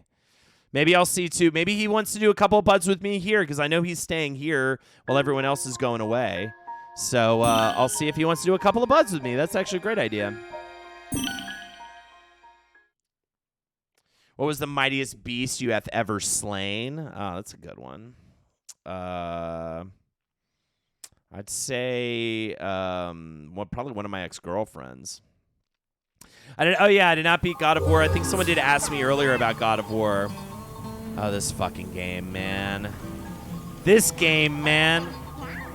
I did not I've barely gotten to play it since Lexi and Winnie got back from Florida. I played it a lot while Lexi and Winnie were in Florida. I got about 8 hours in or something, and then I've just barely gotten to touch it. So hopefully tonight I'm doing put down while Lexi's at the girl hang, and then hopefully tonight I'm going to sit down after that. I love the Yakuza series. That's probably really loud.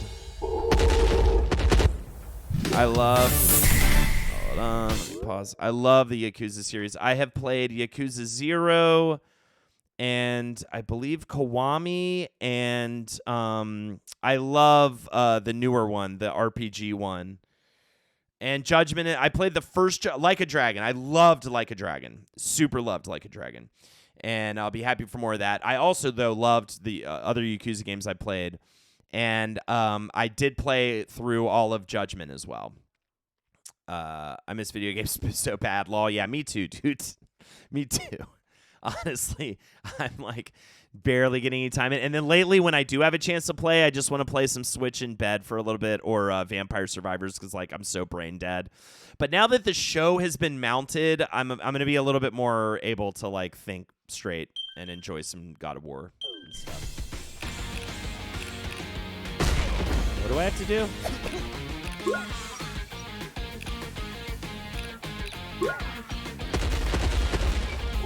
Okay. Yep, saw that coming.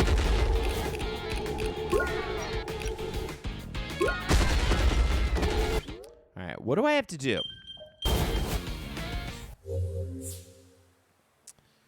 Take all the cocoa back to Knuckles. Sonic can speed things up by carrying the cocoa, but the towers will also speed up. Boosting and dodging are not available. Ragnarok is so good. I literally just got a PS5 and it was my instant choice. Yeah, it's, I agree. Alright, I just need to not be dumb.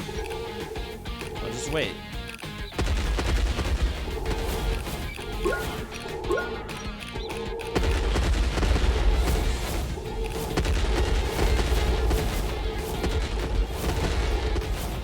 Eight. All right, we got 8 in.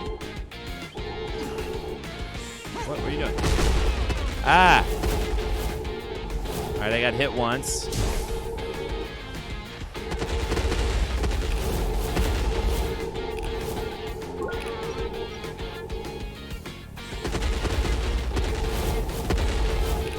This is really Sonic Stranding, absolutely. Fall already, jeez.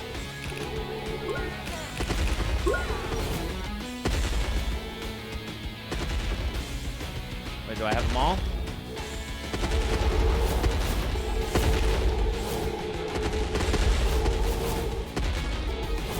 All right. Where are the other two? What did I miss? How much time's left? Oh, there's 2 right there? Oh, great. All right, we're almost done then. Good. So this won't be like a complete fucking nightmare. Okay, great. What is the lore here? You should talk about it on a bonus episode of Wizbrew when you finish God of War. I'd love to hear your thoughts on it and the ending and stuff. I've heard it really does has a solid finish too, which is exciting. Is this game worth picking up for PS5? Good question. Nice work, soldiers. I think this game is greatly flawed, but I'm really enjoying it a lot. Like, it's this bizarre. It feels like it's an open world from like 10 years ago. This is a prequel to how Sonic got into Smash Bros. I would love a prequel game where we find out how all the characters ended up in Smash Bros. Actually, that would be so fun. Like an action adventure, like it's such a weird game. It's so weirdly put together. All the choices are really all over the place. I also have a lot of nostalgia for like Sonic Adventure and stuff like that. I think it's kind of fun, but I don't know. I'll tell you what, I'm gonna, I'm here to show you what this game is, so you can decide for yourself. There's rail grinding. This is the open world, and then you can go into like levels, into the digital dream, and go into like levels and stuff. But it is really interesting.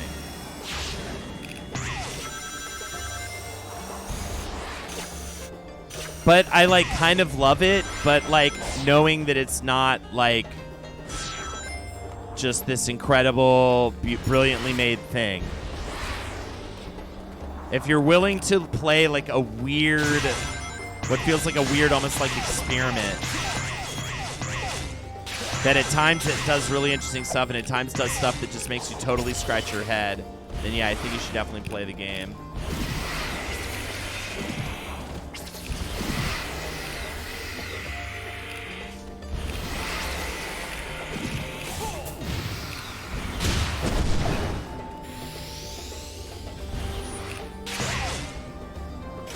Already done. What's been your favorite games this year? Definitely lately Vampire Survivors. What else came out? I mean, Elden Ring with a bullet. By far, it's incredible. Hold on a second. I have to concentrate. Oh, whoops. I didn't need to do that.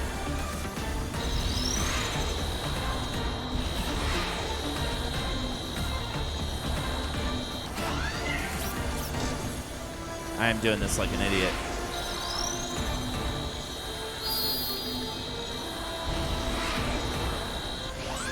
Should I buy this game?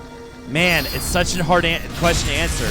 I'm really happy with it, but it is like, are there much better games out there? Yes. Oh, God. That was dumb. That prolonged my battle here. I am enjoying my time with it. There are a lot of other maybe better games out there, but also if you're a big Sonic fan, and particularly of like the worser 3D games, like Sonic Adventure and stuff like that, I mean, I think it rules. I think it's like really fun to play, and a lot of like when stuff like that happens, like all I did was jump, and now I was flung off of the thing. Why did I miss you? Were ranting so much I had to get someone pregnant. Unbelievable. I just started playing with Sonic. He's in an open world. It's interesting. Kind of.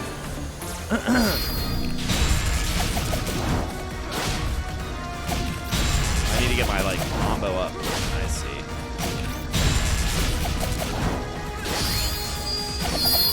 I did it.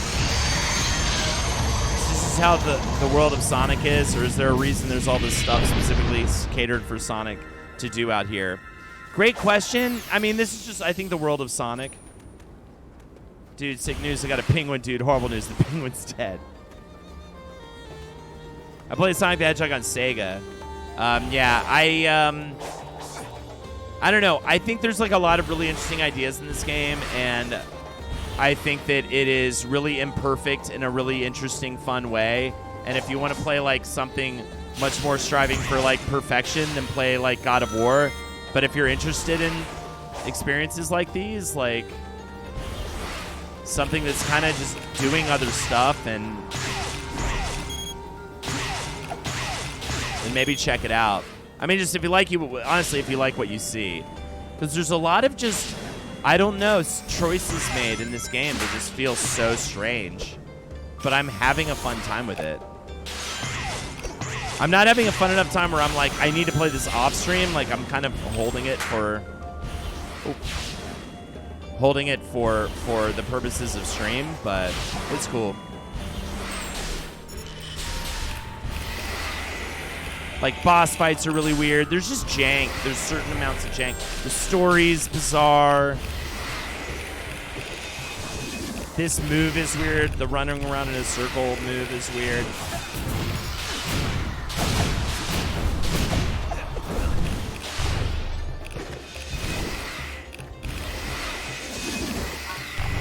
So funny you say that. Chris Stefano had a like signed poster in the back of the Philly Punchline in our dressing room, and it was like really funny to see that. I should have taken a picture of it.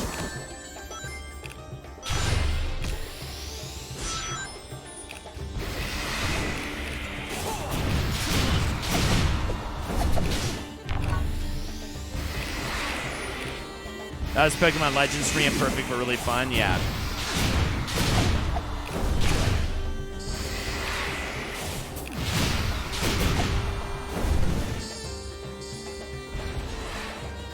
If I can collect all the baby animals to feed to my little angel devil babies, then I'm in. You're definitely freeing little creatures. That happens for sure. Here's the map. There's just, you know, icons everywhere. It's a beautiful mess, this game. Absolutely. Wonder if that's a throne over there. Go to that. That's the direction I need to go anyways.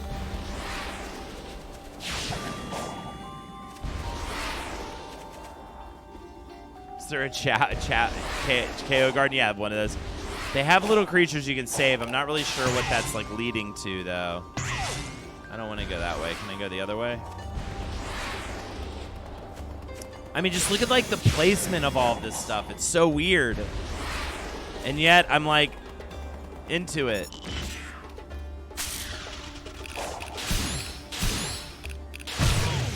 I was gonna do that.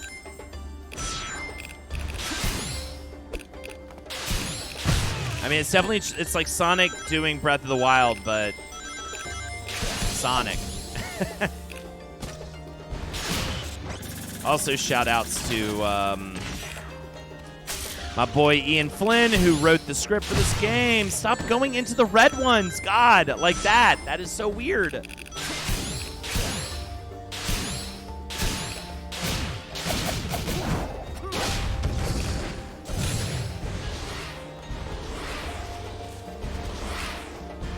I will never play this game. I'd rather watch you yell at it. Absolutely.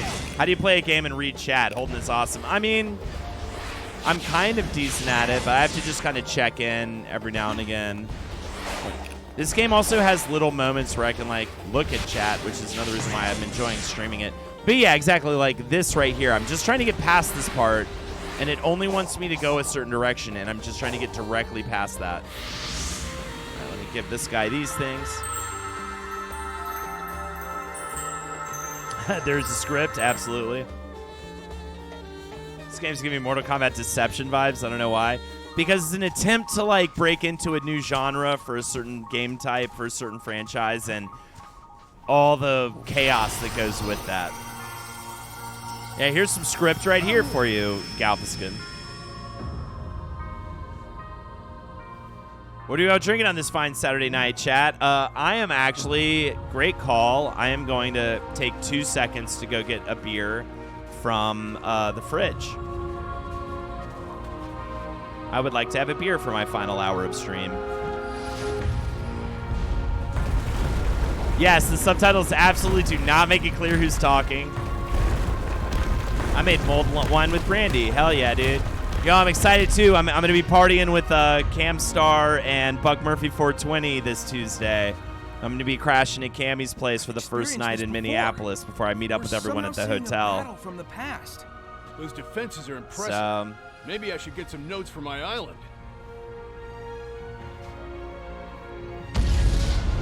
might just be a Sonic monologue with himself with onlookers. Yeah.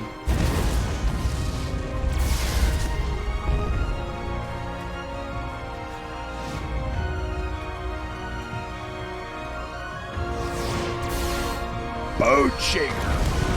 Dude, Holden, it's a town. I can never do it. I've been gaming, reading, and talking for forever, just not all once. It is some. I've also, this is after doing it for years, so I think you know as you practice it on a regular basis. I mean, for a while there, I was doing that 5 days a week, 4 days a week, right? Yeah, 4 days a week. I was streaming, playing games. The defenses didn't hold after all.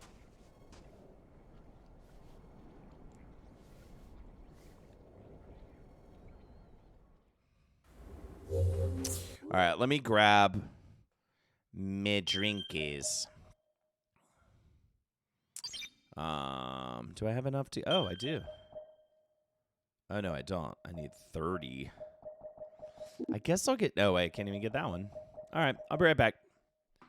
Damn, all those little homies died. Absolutely. I'll be right back. Hold on. Don't go anywhere. I'll be back in 2 seconds. Okay. Good Lord, you people.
I'm eating cheesy bread. So you asked what I'm drinking. A Mind Haze light IPA. Why is it light? 4%. Oh man.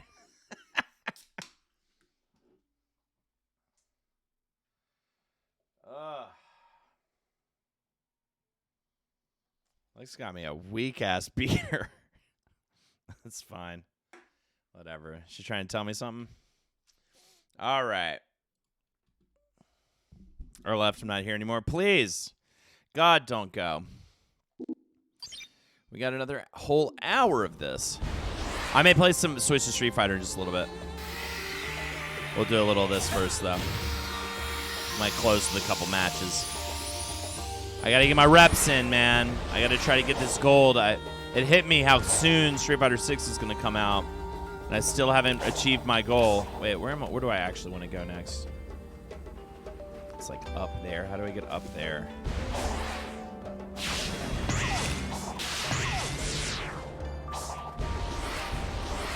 Is that a throne or whatever?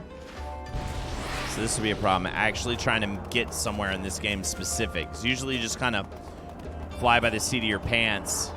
And eventually, yes, you do just kind of get to where you're going, to somewhere unbeknownst to you. But this time I'm trying to do things a little differently.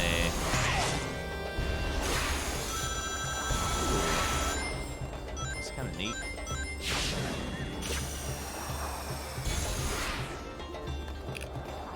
So I was thinking there'd be a throne here. This is something else.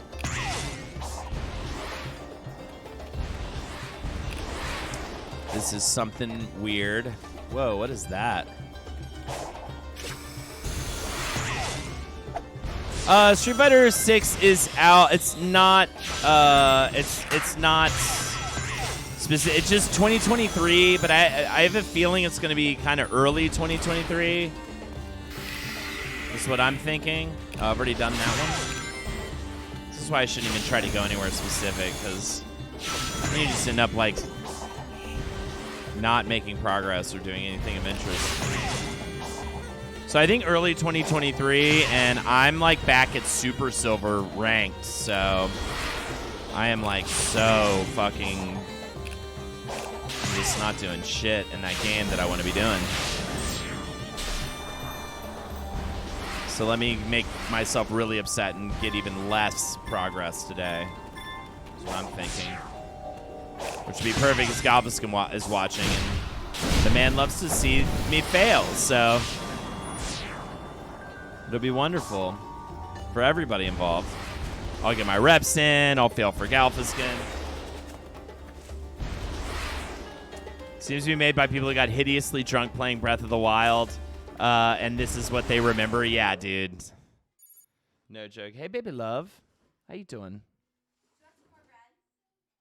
Bread? I'm fine. I don't want to eat on stream. It's awk. And it was awk.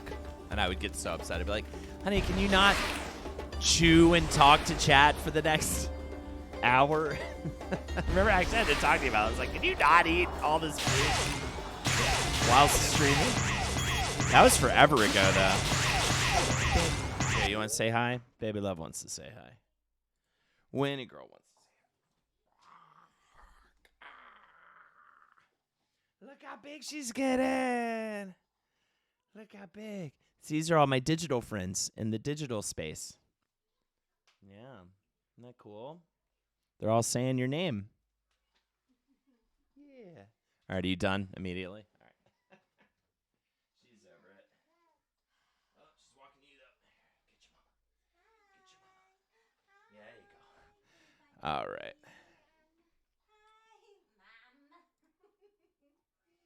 Mama. You two look identical. She has your beard. Absolutely. You got me. Did you get me a light beer on purpose? No, it's not light. It's like 6.0. No, it says 4%. Oh, shit. I got the wrong one. It's a light no. IPA. You're fine. I'm so sorry. I was like, what's she trying to tell me here? It is actually very light. It tasted. It's very light. I'm sorry. You're fine. I don't care. I can also just go get more, you know.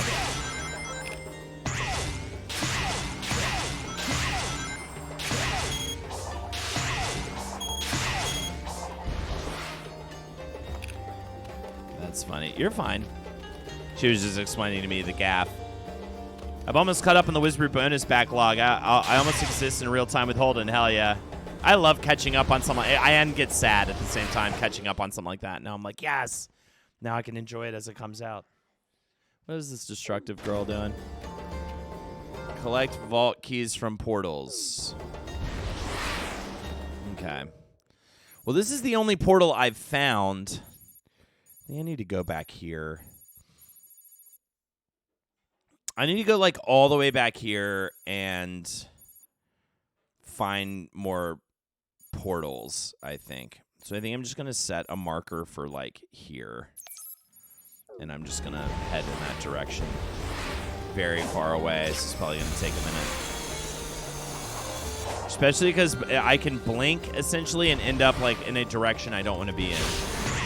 That's this game. Because I have no idea where to go to get to anywhere.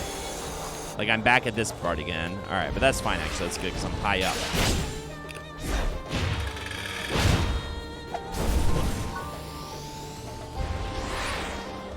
Well, maybe it's not that bad if I just do a flying leap onto this rail grind. Oh! Actually, I want to go down here. So I want to get this. Nice.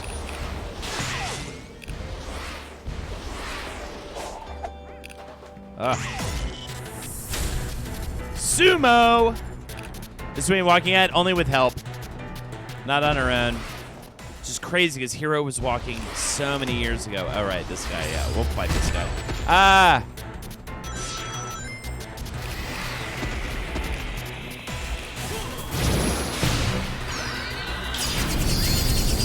This part, it makes no sense. I have no idea how to do this.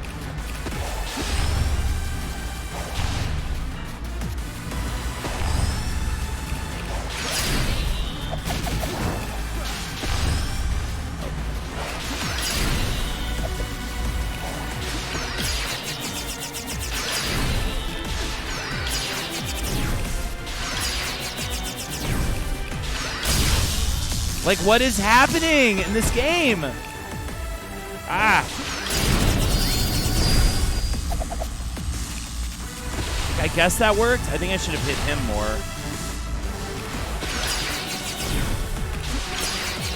No, I know. I'm not worried about it at all. In fact, my mother said to me the first things, she was like so worried about how long it took me to walk, and I think my brother too. And, you know, it just doesn't really matter. Fretting about that sort of thing is not... It's not a thing. It's not a big deal.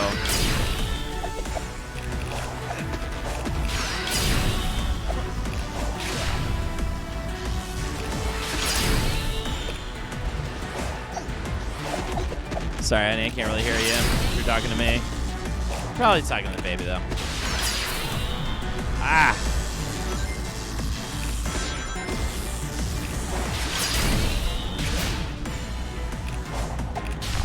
I beat this guy like immediately last time, and I still have no idea like how I did it at this point.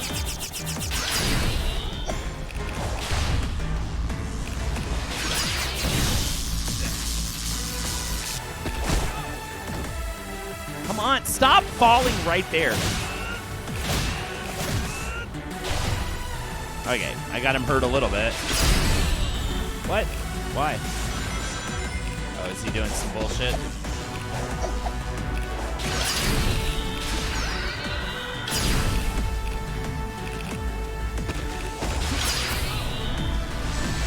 But yeah, she's a walking fool though. She loves it. Just you got to hold her hands while she does it.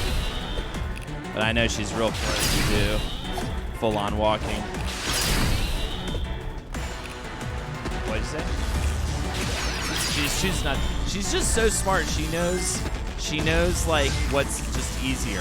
I think she does that a lot with development stuff. She's like, I'm gonna hold off on this until the last possible moment because life's a lot easier when you walk me around or carry me around. As opposed, yeah, exactly. I agree with that. I think she is aware of that.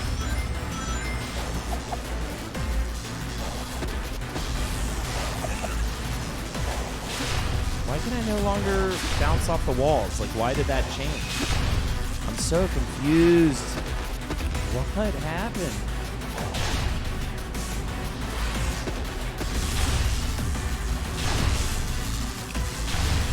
This is so weird. It's just not letting me bounce off of the walls.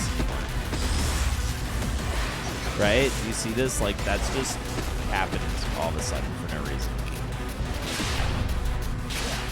But I can't hit him. I have to bounce off the walls. Okay. I think we might be glitched. I legitimately think we might be glitched out here.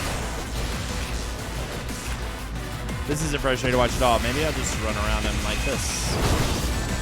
Oh.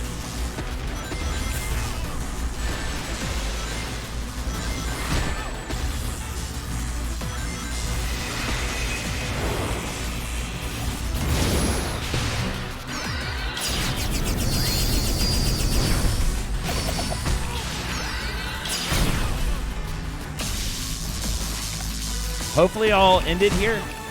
Oh my god, why do you always get hit right there and then it takes forever to do the combo? This is the moment to do it.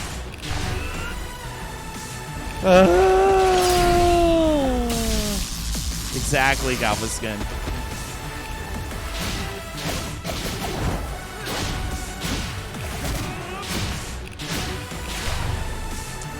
So close. Just get hit already. Yes. Finally. Good Lord. My son walk as quick as the other kids. It's no big deal. He was thriving. Exactly. She's so smart. Good God. What are you guys doing here? Get out of here. Okay.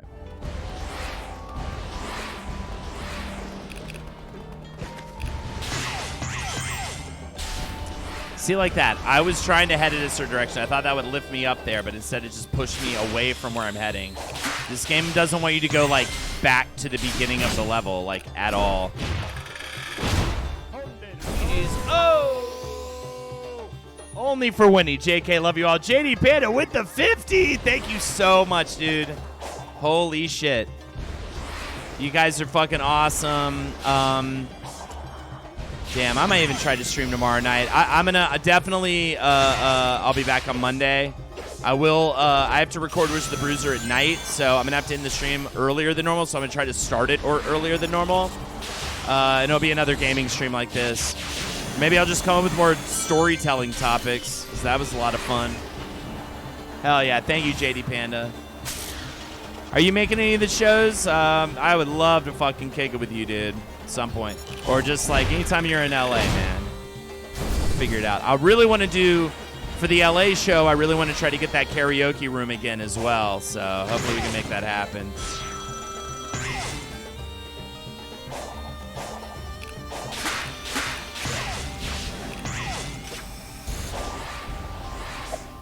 Chicago, baby, dude.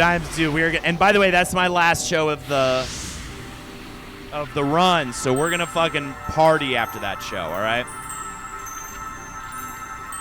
I love it, JD. So yeah, we're gonna hang out at a bar after that show for sure. If you're down to stay out after.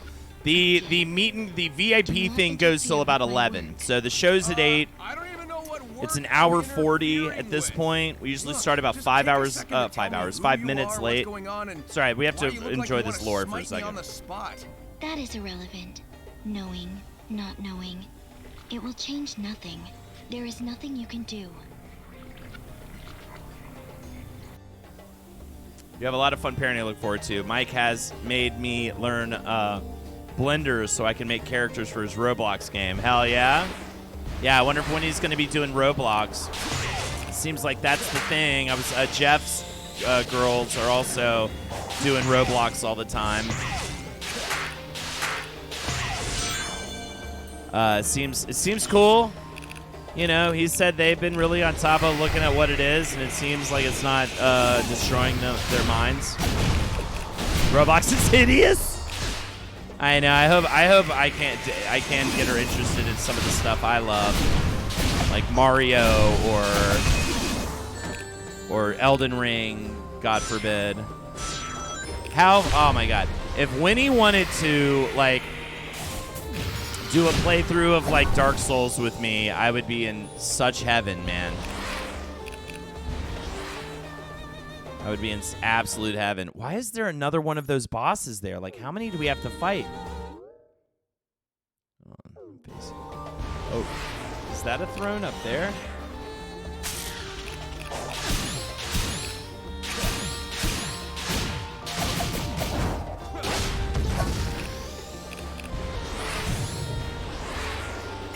I'm gonna try to get up there. What the fuck?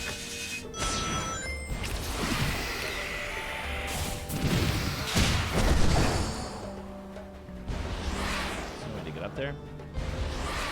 I had a playthrough of MHW at age 7, the little nerd. Wait, MHW? Why can't I think of what that acronym stands for off the top of my head? MHW. Metal Here Wallet? Is it Metal Here Wallet, Galvaskin? Monster Hunter World? Really? That's awesome. Yeah, I love that. I'd be all about that life. That sounds great to me, man. I would absolutely go monster hunting with Winnie. Anytime she wants to. No pressure, though, Winnie. You don't have to like video games if you don't want. But why wouldn't you like video games? It's the funnest.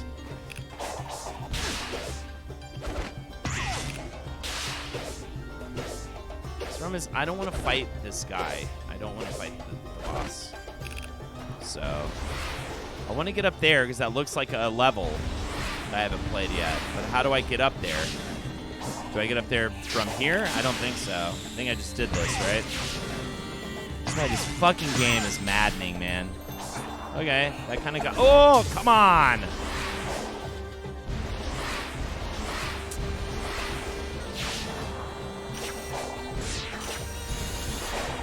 That's why I wish it could figure out how to, like, explain where to go at all better. Would be cool. OMG, it looks so fun. Hell yeah. Sonic Frontiers. I know how to stomp in the air. I'm enjoying it.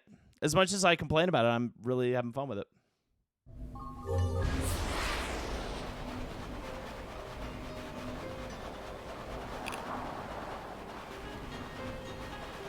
Let's go. I just want to go back to the beginning. If I can't get... I want to get up there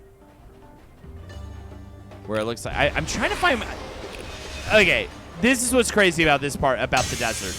I'm having a hard time finding the levels, and I just feel like that should not be the case. Like, I should not be having a challenging time just finding levels to play.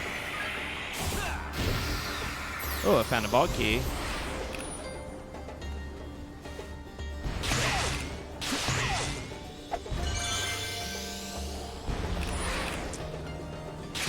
All right, let's do this. This will open up some map at least.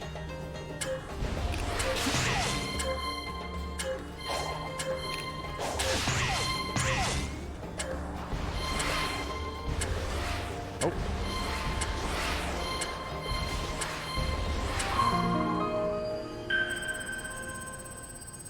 It's so fun now when the boy plays online just screaming, "Look at this idiot."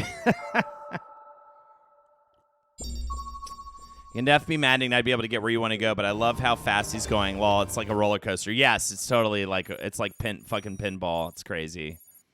Here, let me. Yes, I want to get this. I think I just need to actually start like specifically going to places and so whenever you do these little question mark things or like little challenges like the one I just did, it'll open up more map. So I think that's my folly is I need to open up some more map so I can see where some levels are. Whoa, what happened? What is that up there? I want that up there. Oh, fuck, I can't get to it. All right, let's do this challenge thing, at least. That's another time thing.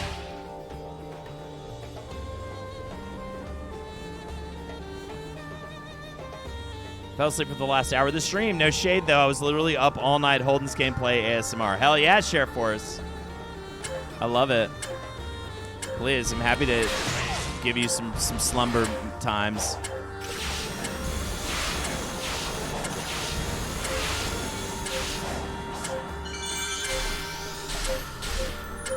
I'm trying so hard. Thank you. I'm trying so hard to just land on that spot. I think I could hit circle to like butt stomp essentially. Okay. So there's no levels there? Just more. There is a level. All right, how do I get to that level? New question. There, it's there. It was there the whole time.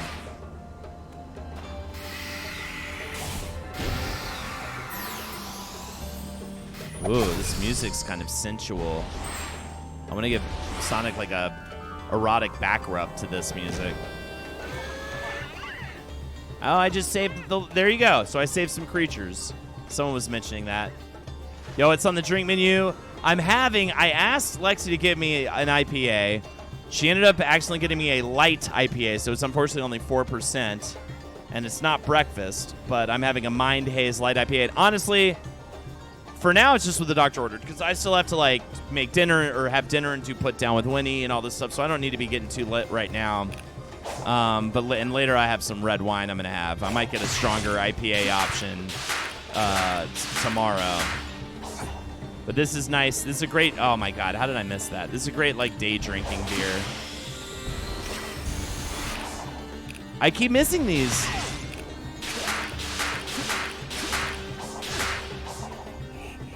What? Sonic Frontiers. That's the most Sonic Frontiers shit. All right, let me try to get both of those medals again. There's one.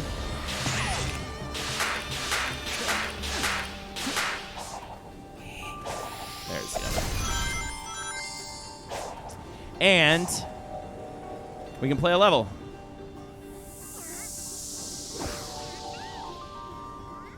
Drinking Monster and rum while I cook dinner. Damn. How's Monster and rum? $50 whole read Sonic Erotica with furiously rubbing his nipples. Absolutely. All right. Let's play an actual level, y'all. Let's get out of this open world.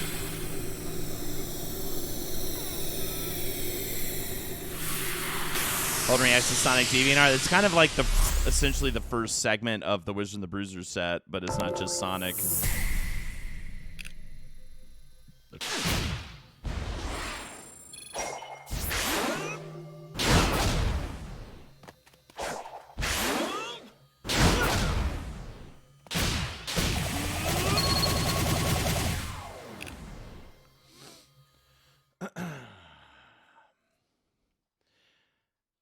How are you liking the game so far? I think I might wait for a sale. I think that's what I would advise people. Definitely wait for a sale. I think I raised the money to buy it at cost through the stream, so that's why I got it at this point. But if you're liking what you're seeing, but you're like, oh, but it is kind of janky in these ways, or there's some other games I want to get to first, it's going to go on sale eventually, and I do think it's quite a lot of fun. It is incredibly flawed, but very interesting. What is this level? Like, speaking of which, I love every time I'm talking about like enjoying the game and then something happens that makes me go like, what is happening? All right, I'm gonna start this. I'm starting this over.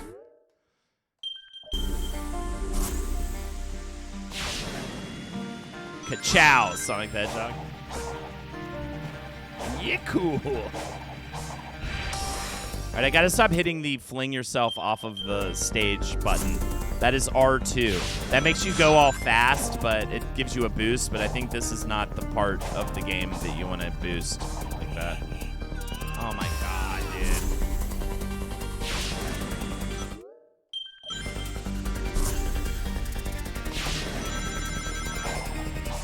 Monster and Rum sounds like a drinking problem. Not joking. That's... Well, okay. I hit the button that makes me collect the rings. I definitely didn't want that button to fling me off the stage yet again. But okay, here we are.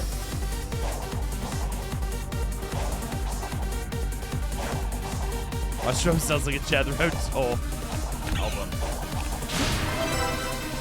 Everybody's reeling from the monster from your drink choice.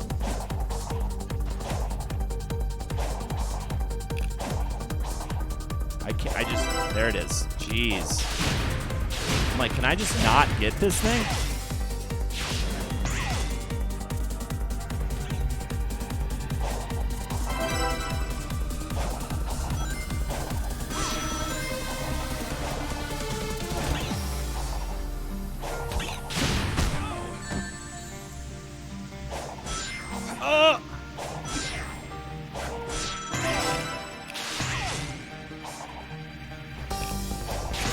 I have all but one of the star coins. Very important. Ah, don't do that! Seriously, they're all gone? I hate those. Why did I even try to get that thing? I didn't even need that thing. Where's the other star coin, damn it? Do not screw me out of this. Yes! I think I'll get it when it goes on sale. Hell yeah. I've never played Sonic the Hedgehog. It reminds me of Crash or Spyro, but he can fly without wings, lol. It's awesome. Yeah, yeah. And I got 3 of the 4 keys. I just need time. All right, I can get time. I'll do time real quick. I'd rather just get the keys. Damn it. Let's go!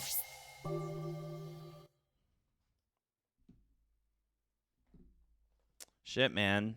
I even had some people leave after I started playing the game. I think I need to maybe just start doing Holden talks for 3 hours. That might have to be the key. Got 3 vault keys. Yes, sir. I've been playing this new World of Warcraft expansion. Pretty fun stuff. Yeah, what's the state of World of Warcraft these days, Radio Face? Nice. Now I can get the yellow one. My 4-year-old loves Super Smash Bros. And it's all he wants is Mario to beat Sonic. Nice. I look forward to him and a lot of people. Once we're home. I'll integrate you into my system. Give you control of the whole EggNet. I'll have you network all my robots. Dragon Daxter was a fun You'll game back in the day. My kiddo was change of obsessed. pace Hell yeah. From Orbot and Cubot. They are your creations, like me. That would make them like my brothers. Well, it's doing good right now. Lots of new players checking out the new content. They added a new race and class. Cool, because I think the last big content expansion people were not so hot on, I believe. So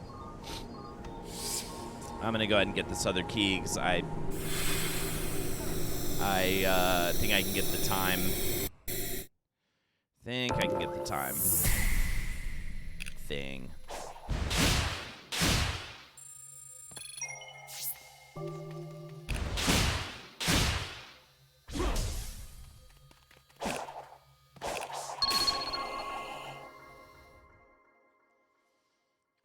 I'm a sucker for it. I think they're all pretty fun. Hell yeah.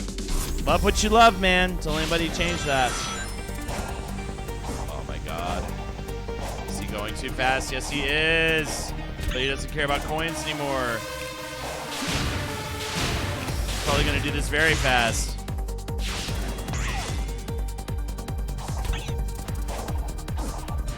Oh, no. He still might get time. Oh, I had to start from the beginning anyway. Oh, fuck that. Yeah, when's the next Mario Kart tracks? That's been such a fun little, like, surprise for Lexi and I, because Lexi, seriously, because Lexi loves Mario Kart 8, and them releasing new tracks how many years since the game first came out is, like, incredible.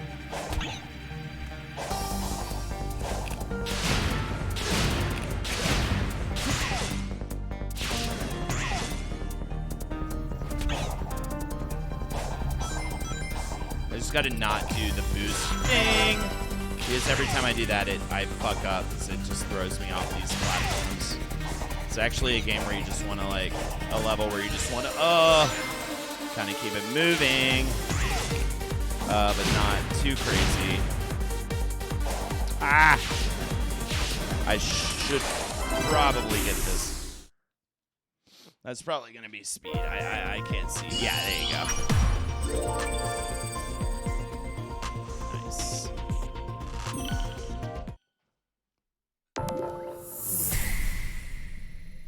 All right, we can go get this emerald.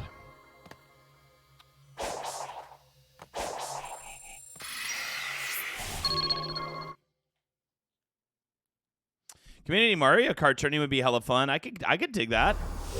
We could talk about it. I think they have until the end of 2023 to get these last ones out. But there's like so many more to get out. And there are like 3 more Grand Prix. They just released 2 more. Oh, they did? Oh, you don't say. I'm going to have to load that up and check that out. Unless you're talking about the ones I've already played. So where do I have to go to get to that?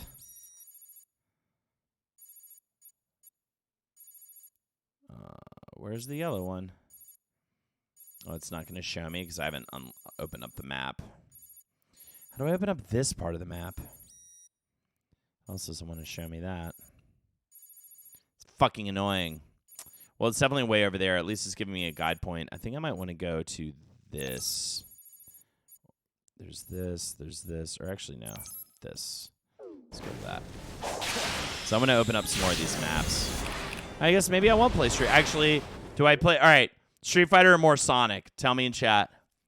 I'll tally it up, and I'll that's what I'll do for the last 30 minutes. So what do you not like about the game? It's just very it's very chaotic. It's like it just feels very like barely strung together. You know what I mean? And the boss fights are really awkward. And you know, there's just kind of stuff like I was talking about before. I was like, it's really hard to discern like. It kind of wants you to move in certain directions, so when you're backtracking, it kind of like gets frustrating as it keeps pushing you into other directions of the map, and you're just like, I just wanted to go back here, but like there's no slick way to do that. It's always like pushing you kind of from one point into the other of the map. It looks like Street Fighter, so I think I'm going to go with that. It's not enough for me to be like, this sucks. You know what I mean? I haven't had a moment in the game where I'm like, I just hate this. There was also there was one mini game kind of mission, or like I don't even think it was a side mission. I think you had to do it, and it was just like, yeah, we're gonna do it. We're gonna play some Street Fighter. I may not kick ass though. It was like I had to move really slowly and herd these little creatures across the little thing, and it just was really annoying. Like there's just moments in the game that just like are annoying. In ways that you're like, oh, they didn't need to do this. They didn't need to include this, or they could have smoothed this out. But, like, I kind of love it at the same time. That's, like, the problem. It's like one of those games where I'm like, it's not a, like, tight, well-refined game, but it's fun still. And I'm still, like, really having fun with the choices they made and stuff. Like, it can be both. Can we hang out all night? I'm just doing laundry, enjoying the stream, I know, right? I have to do put down, so Lexi can go. I honestly, if I wasn't doing put down, I would maybe continue to stream past my planned 6 o'clock cutoff. But I got to do put down, so Lexi can go to this ladies' hang, which is going to be a lot of fun for her. So, and she deserves it. She's been taking care of a baby pretty much solo for several days in a row. And anyways, I want to hang out with my Winnie girl. I miss her. We hung out all morning. It was awesome. And then Lex stepped in so I could get some work done and do this stream. Tell your daughter she drools too much for put down. Yeah. She's a bit drooly. All right, let's lose the Street Fighter for a little bit, and then I'm going to get out of here. But it'll probably be pretty much like right at 6 because I need to relieve Lex.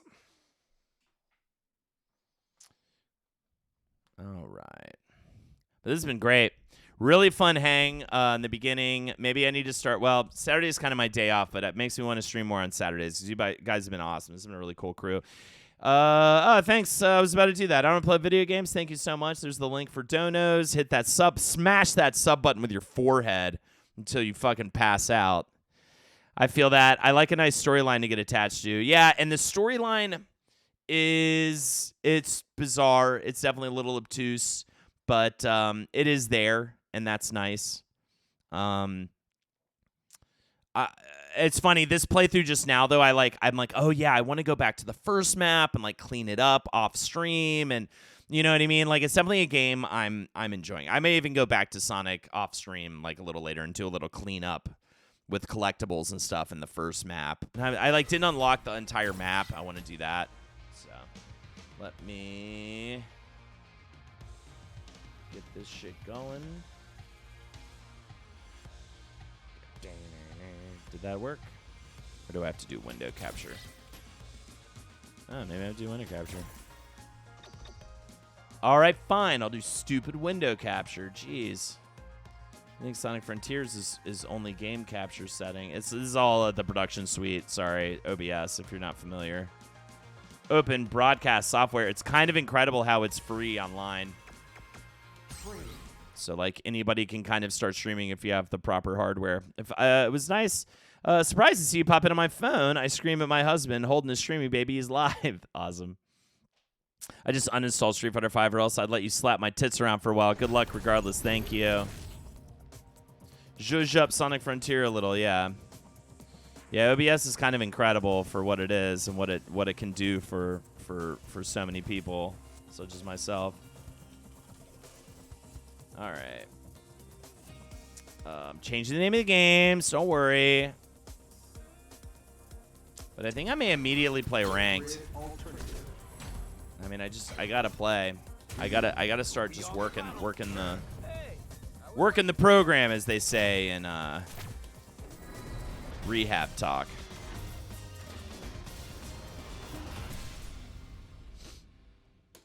I'm super silver anyway. Who gives a shit?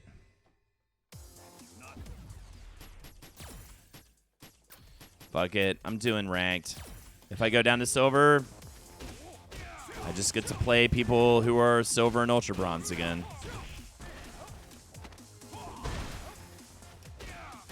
He came running, by the way. Awesome. Love it, man. Yeah, I just wanted, like I said, yeah, I missed out all week, so I just wanted to.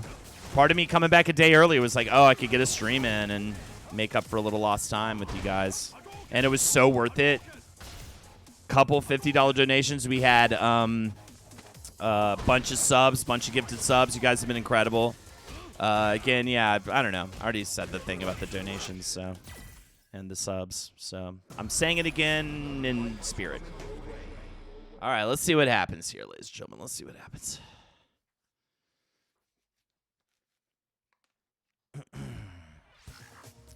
Sweaty Holden. I just got a new gaming monitor. I might get back into streaming now that Mike can be told to stay out of my office and actually listen. Nice. Love it. We used to yell tit slap before tit slap. God awful. God awful. Oh, please, Reagan. I'm lucky. I'm the lucky one. So lucky, man. The fucking turnout's been so fun and great for the shows. Weird opening. Weird opening. This guy is so random.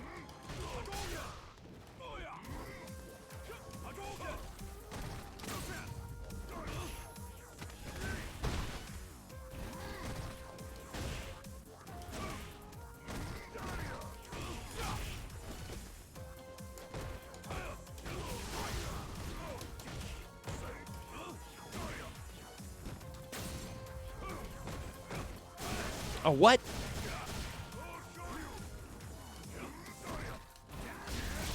God damn it. That threw that away. Ah, oh, what the fuck? This guy's crazy. This guy's a little too random with the zero for me.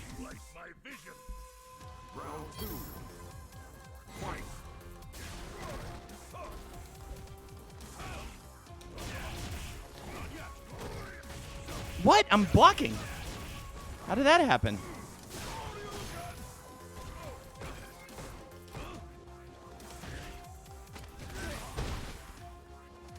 Oh my god, I'm being dumb.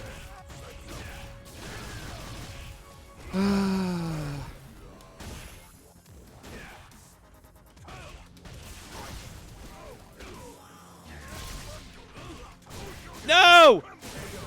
I can't believe this guy just beat me. Hell yeah, Wayward. Great to meet you, too. I forgot to give you a shout-out. Also met Wayward Weasel. Ugh. What's your dream roster for Tit Slapper 6? Oh, my God. I just laid you up. Well, this person is just so random with their approach. They're just doing nonsense, so it's hard to, like, click in. It's kind of just need to settle down and focus. What? Why would you do that right there? But it worked, so why wouldn't you do it? What? Like that is so weird. Why didn't the throw work? Yeah, guys always do that.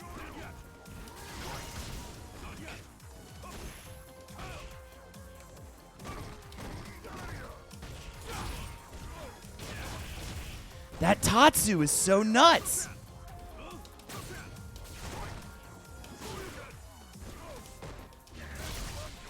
Oh my God.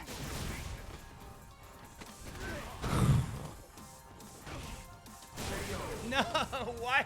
Okay, so he's always going to do that DP if we click in the air like that. Ugh.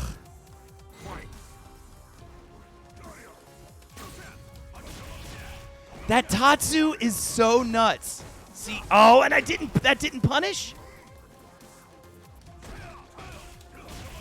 He does raw Tatsu like constantly.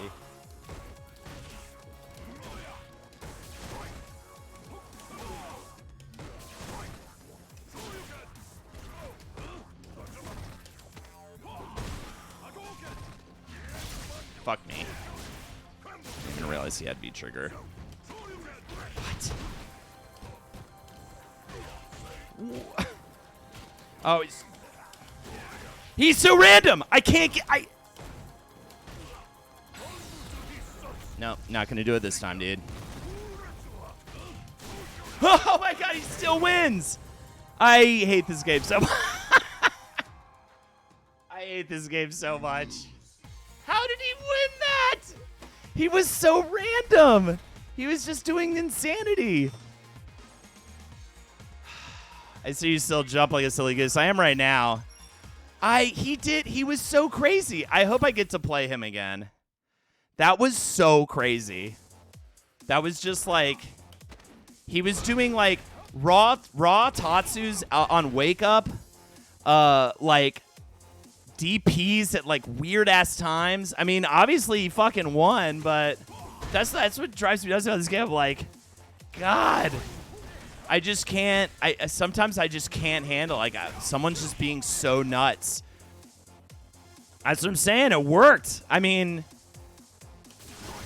I don't know. I doubt it's gonna work on like the next guy. Yeah, and Akuma just puts so much damage out that if he can just catch me off guard like he did over and over again, it's gonna you're gonna win those matches for sure. Like, is he gonna have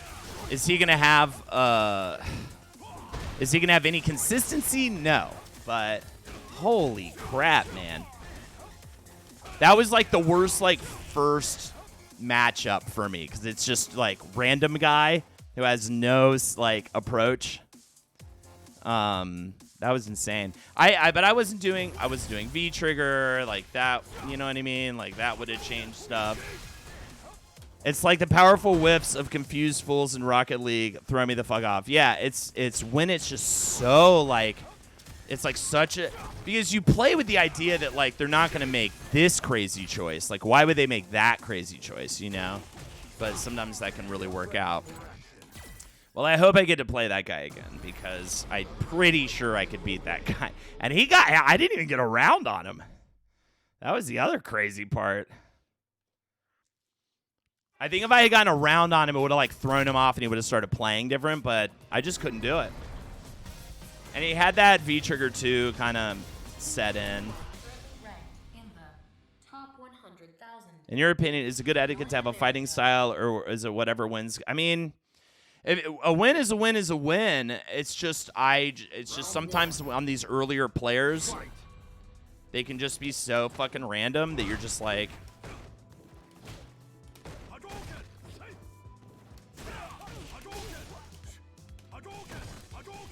but I wasn't having any fighting style. I was just constantly trying to react to his crazy bullshit. And doing dumb stuff like I just did.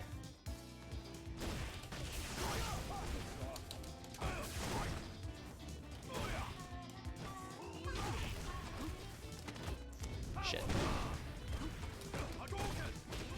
No.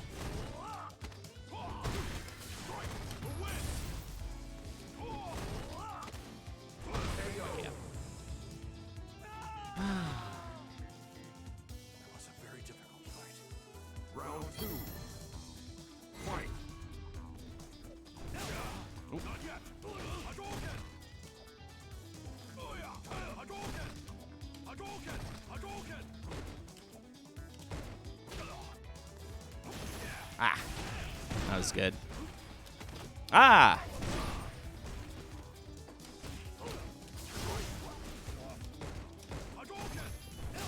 Shit.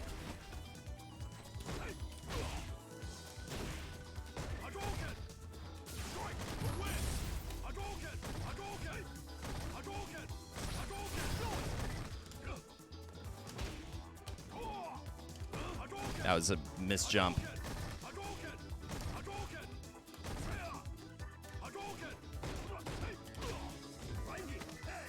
Shit.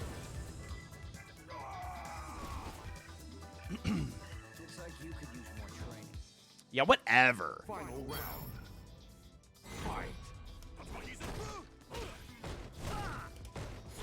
Come on. Stop doing that. Oh, God. No. No. It's gonna beat me too.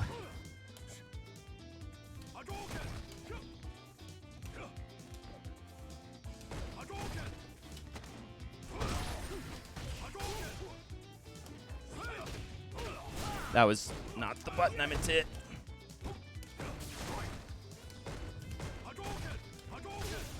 Why is his life lead so crazy?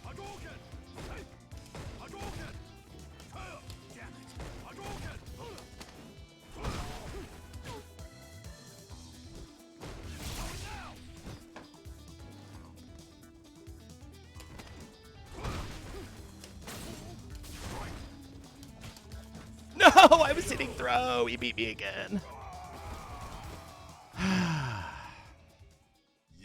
I was so close.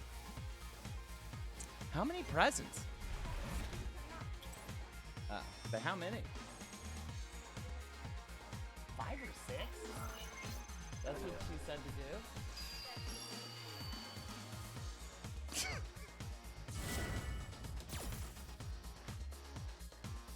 I laid down to silver. Oh my god. Is there a chair you can use? Armika has a chair. Actually. Funny that you mention it.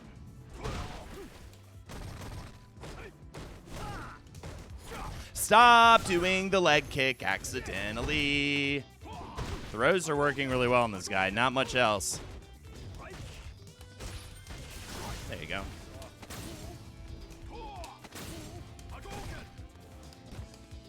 No! I didn't mean to do the slow one. I was baiting him into trying to throw again so I could hit him. Stupid man.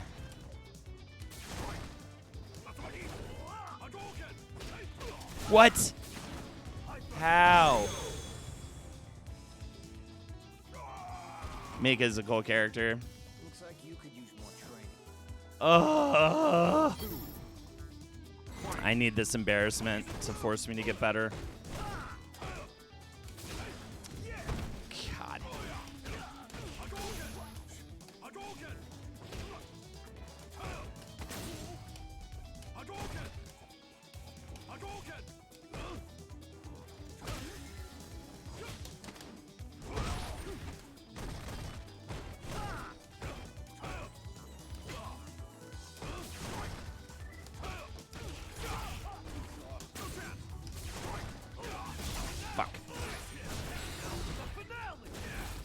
cool. God damn. That's going to even it up.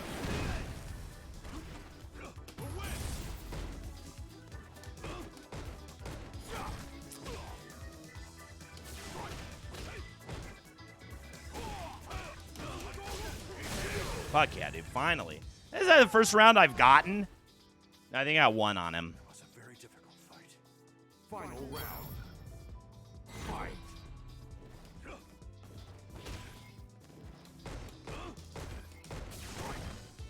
Hadouken!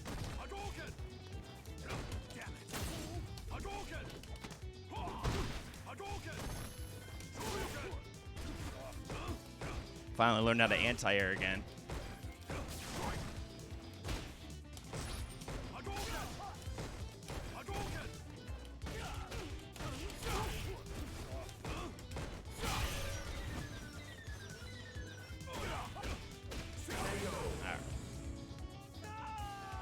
Jesus. Yeah, I mean, I think there are Tekken people for sure and Street Fighter people. I think it's definitely, you know, and you can be both, but I'm more Street Fighter, but I love Tekken. That newest Tekken was awesome. I'm excited for the next one. Hey, he's back to Super Silver. Let's see if he can maintain the title. Jeez Louise. I've got a long ways to go to get to gold if I'm going to get there before Street Fighter 6 comes out. God, keep giving him that. Every time I do that donkey kick,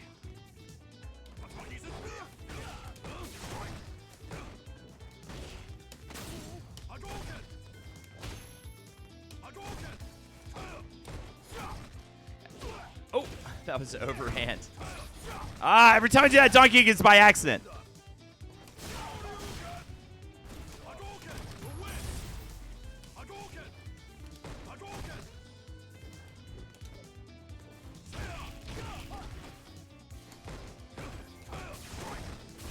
Oh, God.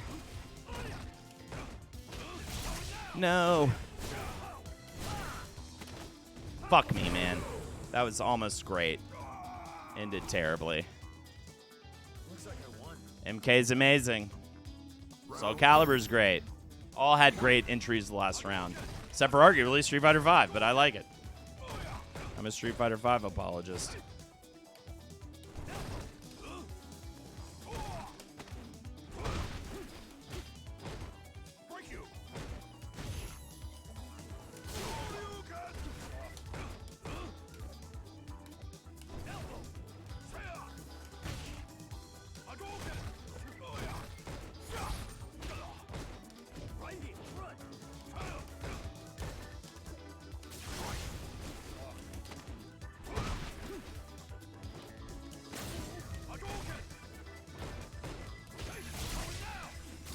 Ah.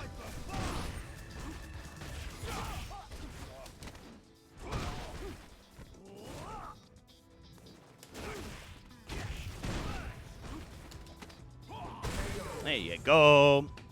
Clay Fighter 64, one of the greatest fighting games of all time. I actually was a huge Clay Fighter fan. Huge Clay Fighter fan. Oh, I got really lucky there.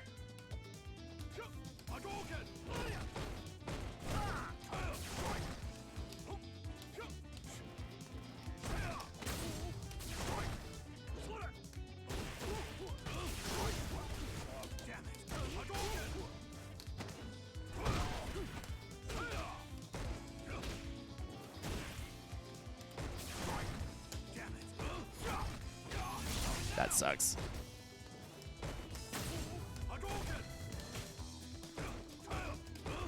Thought for sure he was gonna throw him. Good Lord. Hey, it's a victory. You win. GG's, sir. Those are good matches. I think I can get one more in before I have to go. All right. That's nice. Feels nice to not... I mean, I might go back to silver after this next ranked match, but it feels nice to... yeah, GG easy. I was like flying by the skin of my teeth. That last round was pretty... I don't know. I guess I got to him somehow, but They were strong. Very good use of V trigger.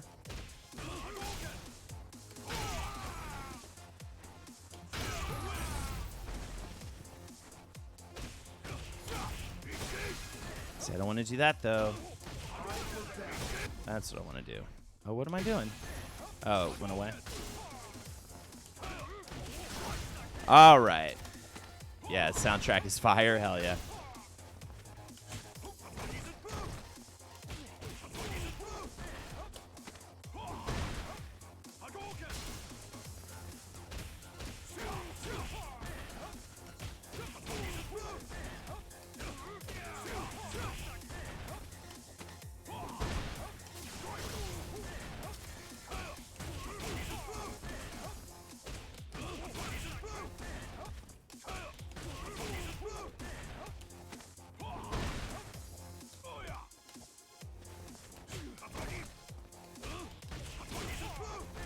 All right. I guess I'm also becoming brain dead. I'm just not talking.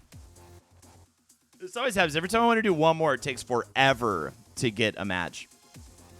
Street Fighter 6, we finally veer off vanilla Ryu and play as a real character. I am definitely going to try to get on to a different main on Street Fighter 6. I would love that. I just don't know who. I wonder if I should try Luke on SF5 too.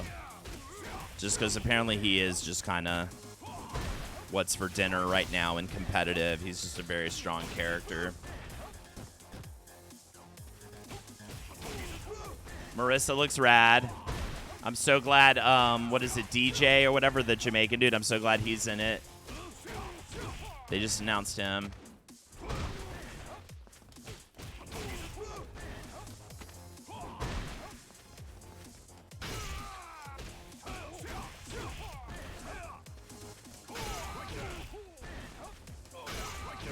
You need to be doing heavies more.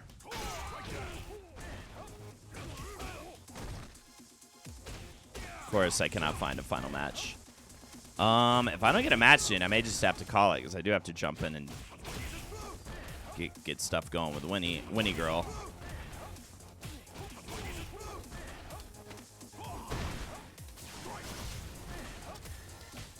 A rhythm game special sounds great.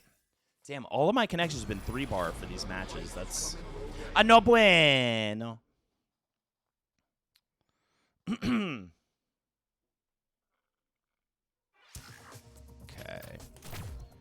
Oh, God, is it that same Akuma?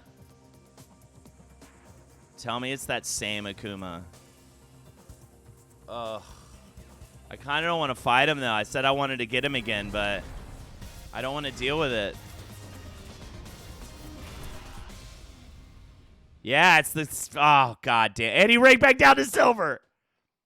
And I ranked back up to super. Punish DP. Yes, punish DP. I need to keep an eye on his V trigger, too. Because I, jumped at him right when he had V trigger. It was so stupid. You just can't jump in on Akuma with that. Let's see what we can do here.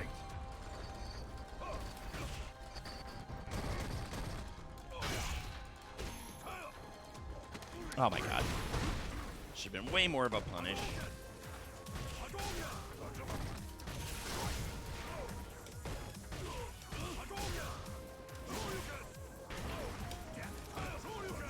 Oh my God. What? I hit throw because I knew he was going to do it. And I did the thing I just said I shouldn't do. All right. Yeah, if we connect in the air, he always does DP on the ground. He starts with weird stuff, so just start defensively. Oh, shit. Oh, my God. Oh, my God, he's so random.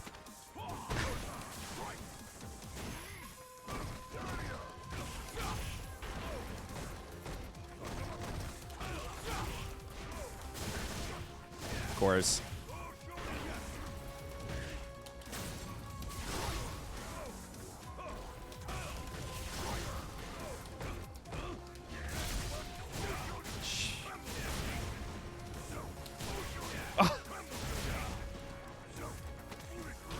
Wow. Wow. That was actually, I mean, I just need to look out for that. That's weird. That was good, kind of. What a crazy asshole, man.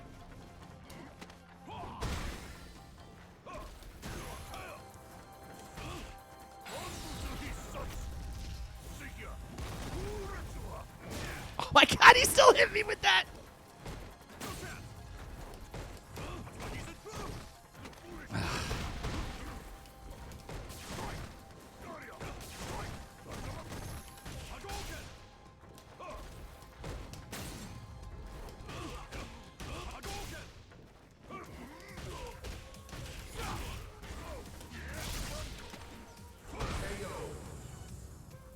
He's not tough, though. He's just... I saw what he was doing. I'll look out for that next time. He just does a Tatsu, so you have to block from the other side. And then he faked me out and did it again, and I was ready for it, but then he threw. Which was a smart mind game, but will he get it away with it again? I don't know. Either way, it's not going to take away my... I don't think he can take away my Super Silver rank, at least. Round 1. Let's see. Fight. Can't do that dumb shit on me anymore, dude. You can't do it anymore, dude. I've learned you.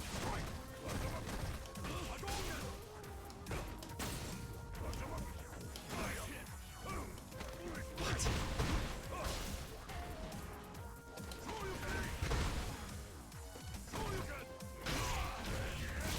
He might get me here, though.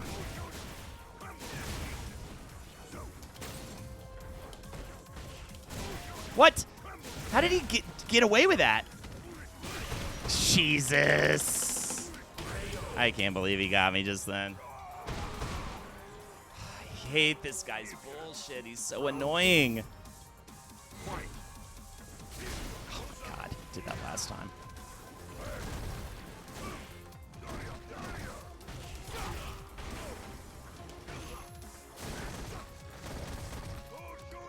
Oh, what? I went under him like an idiot. Such a good punish opportunity.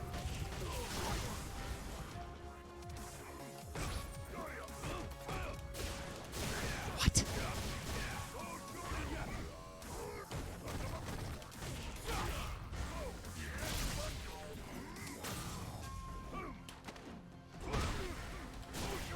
Why would he not wake up with that?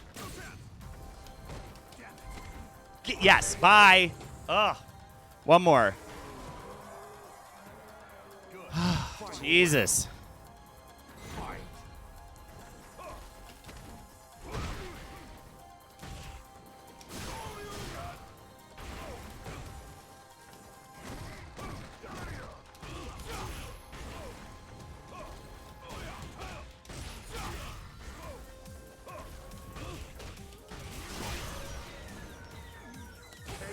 Ha!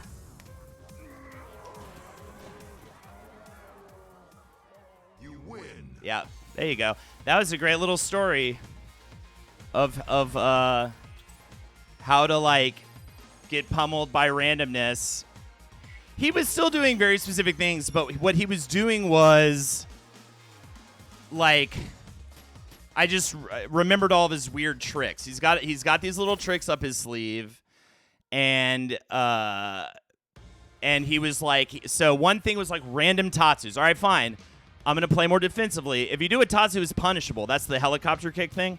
If you do a Tatsu, it's incredibly punishable. So if he ever was doing that to me, I was looking for it and could punish. If we ever had a incident where we ended up clashing in the air, always block on landing. He would always do a DP, which is insanely punishable. And I even fucked up. I should have killed him sooner, I think in that second round of that last fight. And I walked under him accidentally and like didn't punish him. Then he started doing this thing where once he got V-Trigger 2, there's so many different things you can do with that V-Trigger 2. It's such a powerful V-Trigger 2. But what he would do is if he got me with the DP, he'd do a Tatsu to the other side of me, then either throw or do a DP. So I just needed to be looking out for that, essentially. I mean, there were a bunch of little things other than that, but he just was like, he would have the same approach. He was also like me back in the day. He was jumping way too much. And so I just started being able to like predict essentially when he would jump. and easily counter it. So it was just a much more fun second time around because he was just so crazy. He was just doing so many insane things like that you should never do. So it was just, that was what was throwing me off. All these talking DBs get me feeling some kind of way. It's a dragon punch, please. All right, I got to go. I'm already past time. Let me just see. Is there anyone we should raid? I could do Miss Abby. We'll go for Miss Abby. We like Miss Abby quite a lot. Let's do Miss Abby. All right, let's raid Miss Abby. I'll see you guys later. Enjoy. They're doing VR chat. That's always a good time. Have a great night, everybody, and we'll talk to you soon. Let's see. What do we want? We want Skeleton Dan. Peace, everybody. I'll see you guys on Monday, all right? We'll play some more games. We'll hang. Enjoy the raid. He understands the dead man's plans.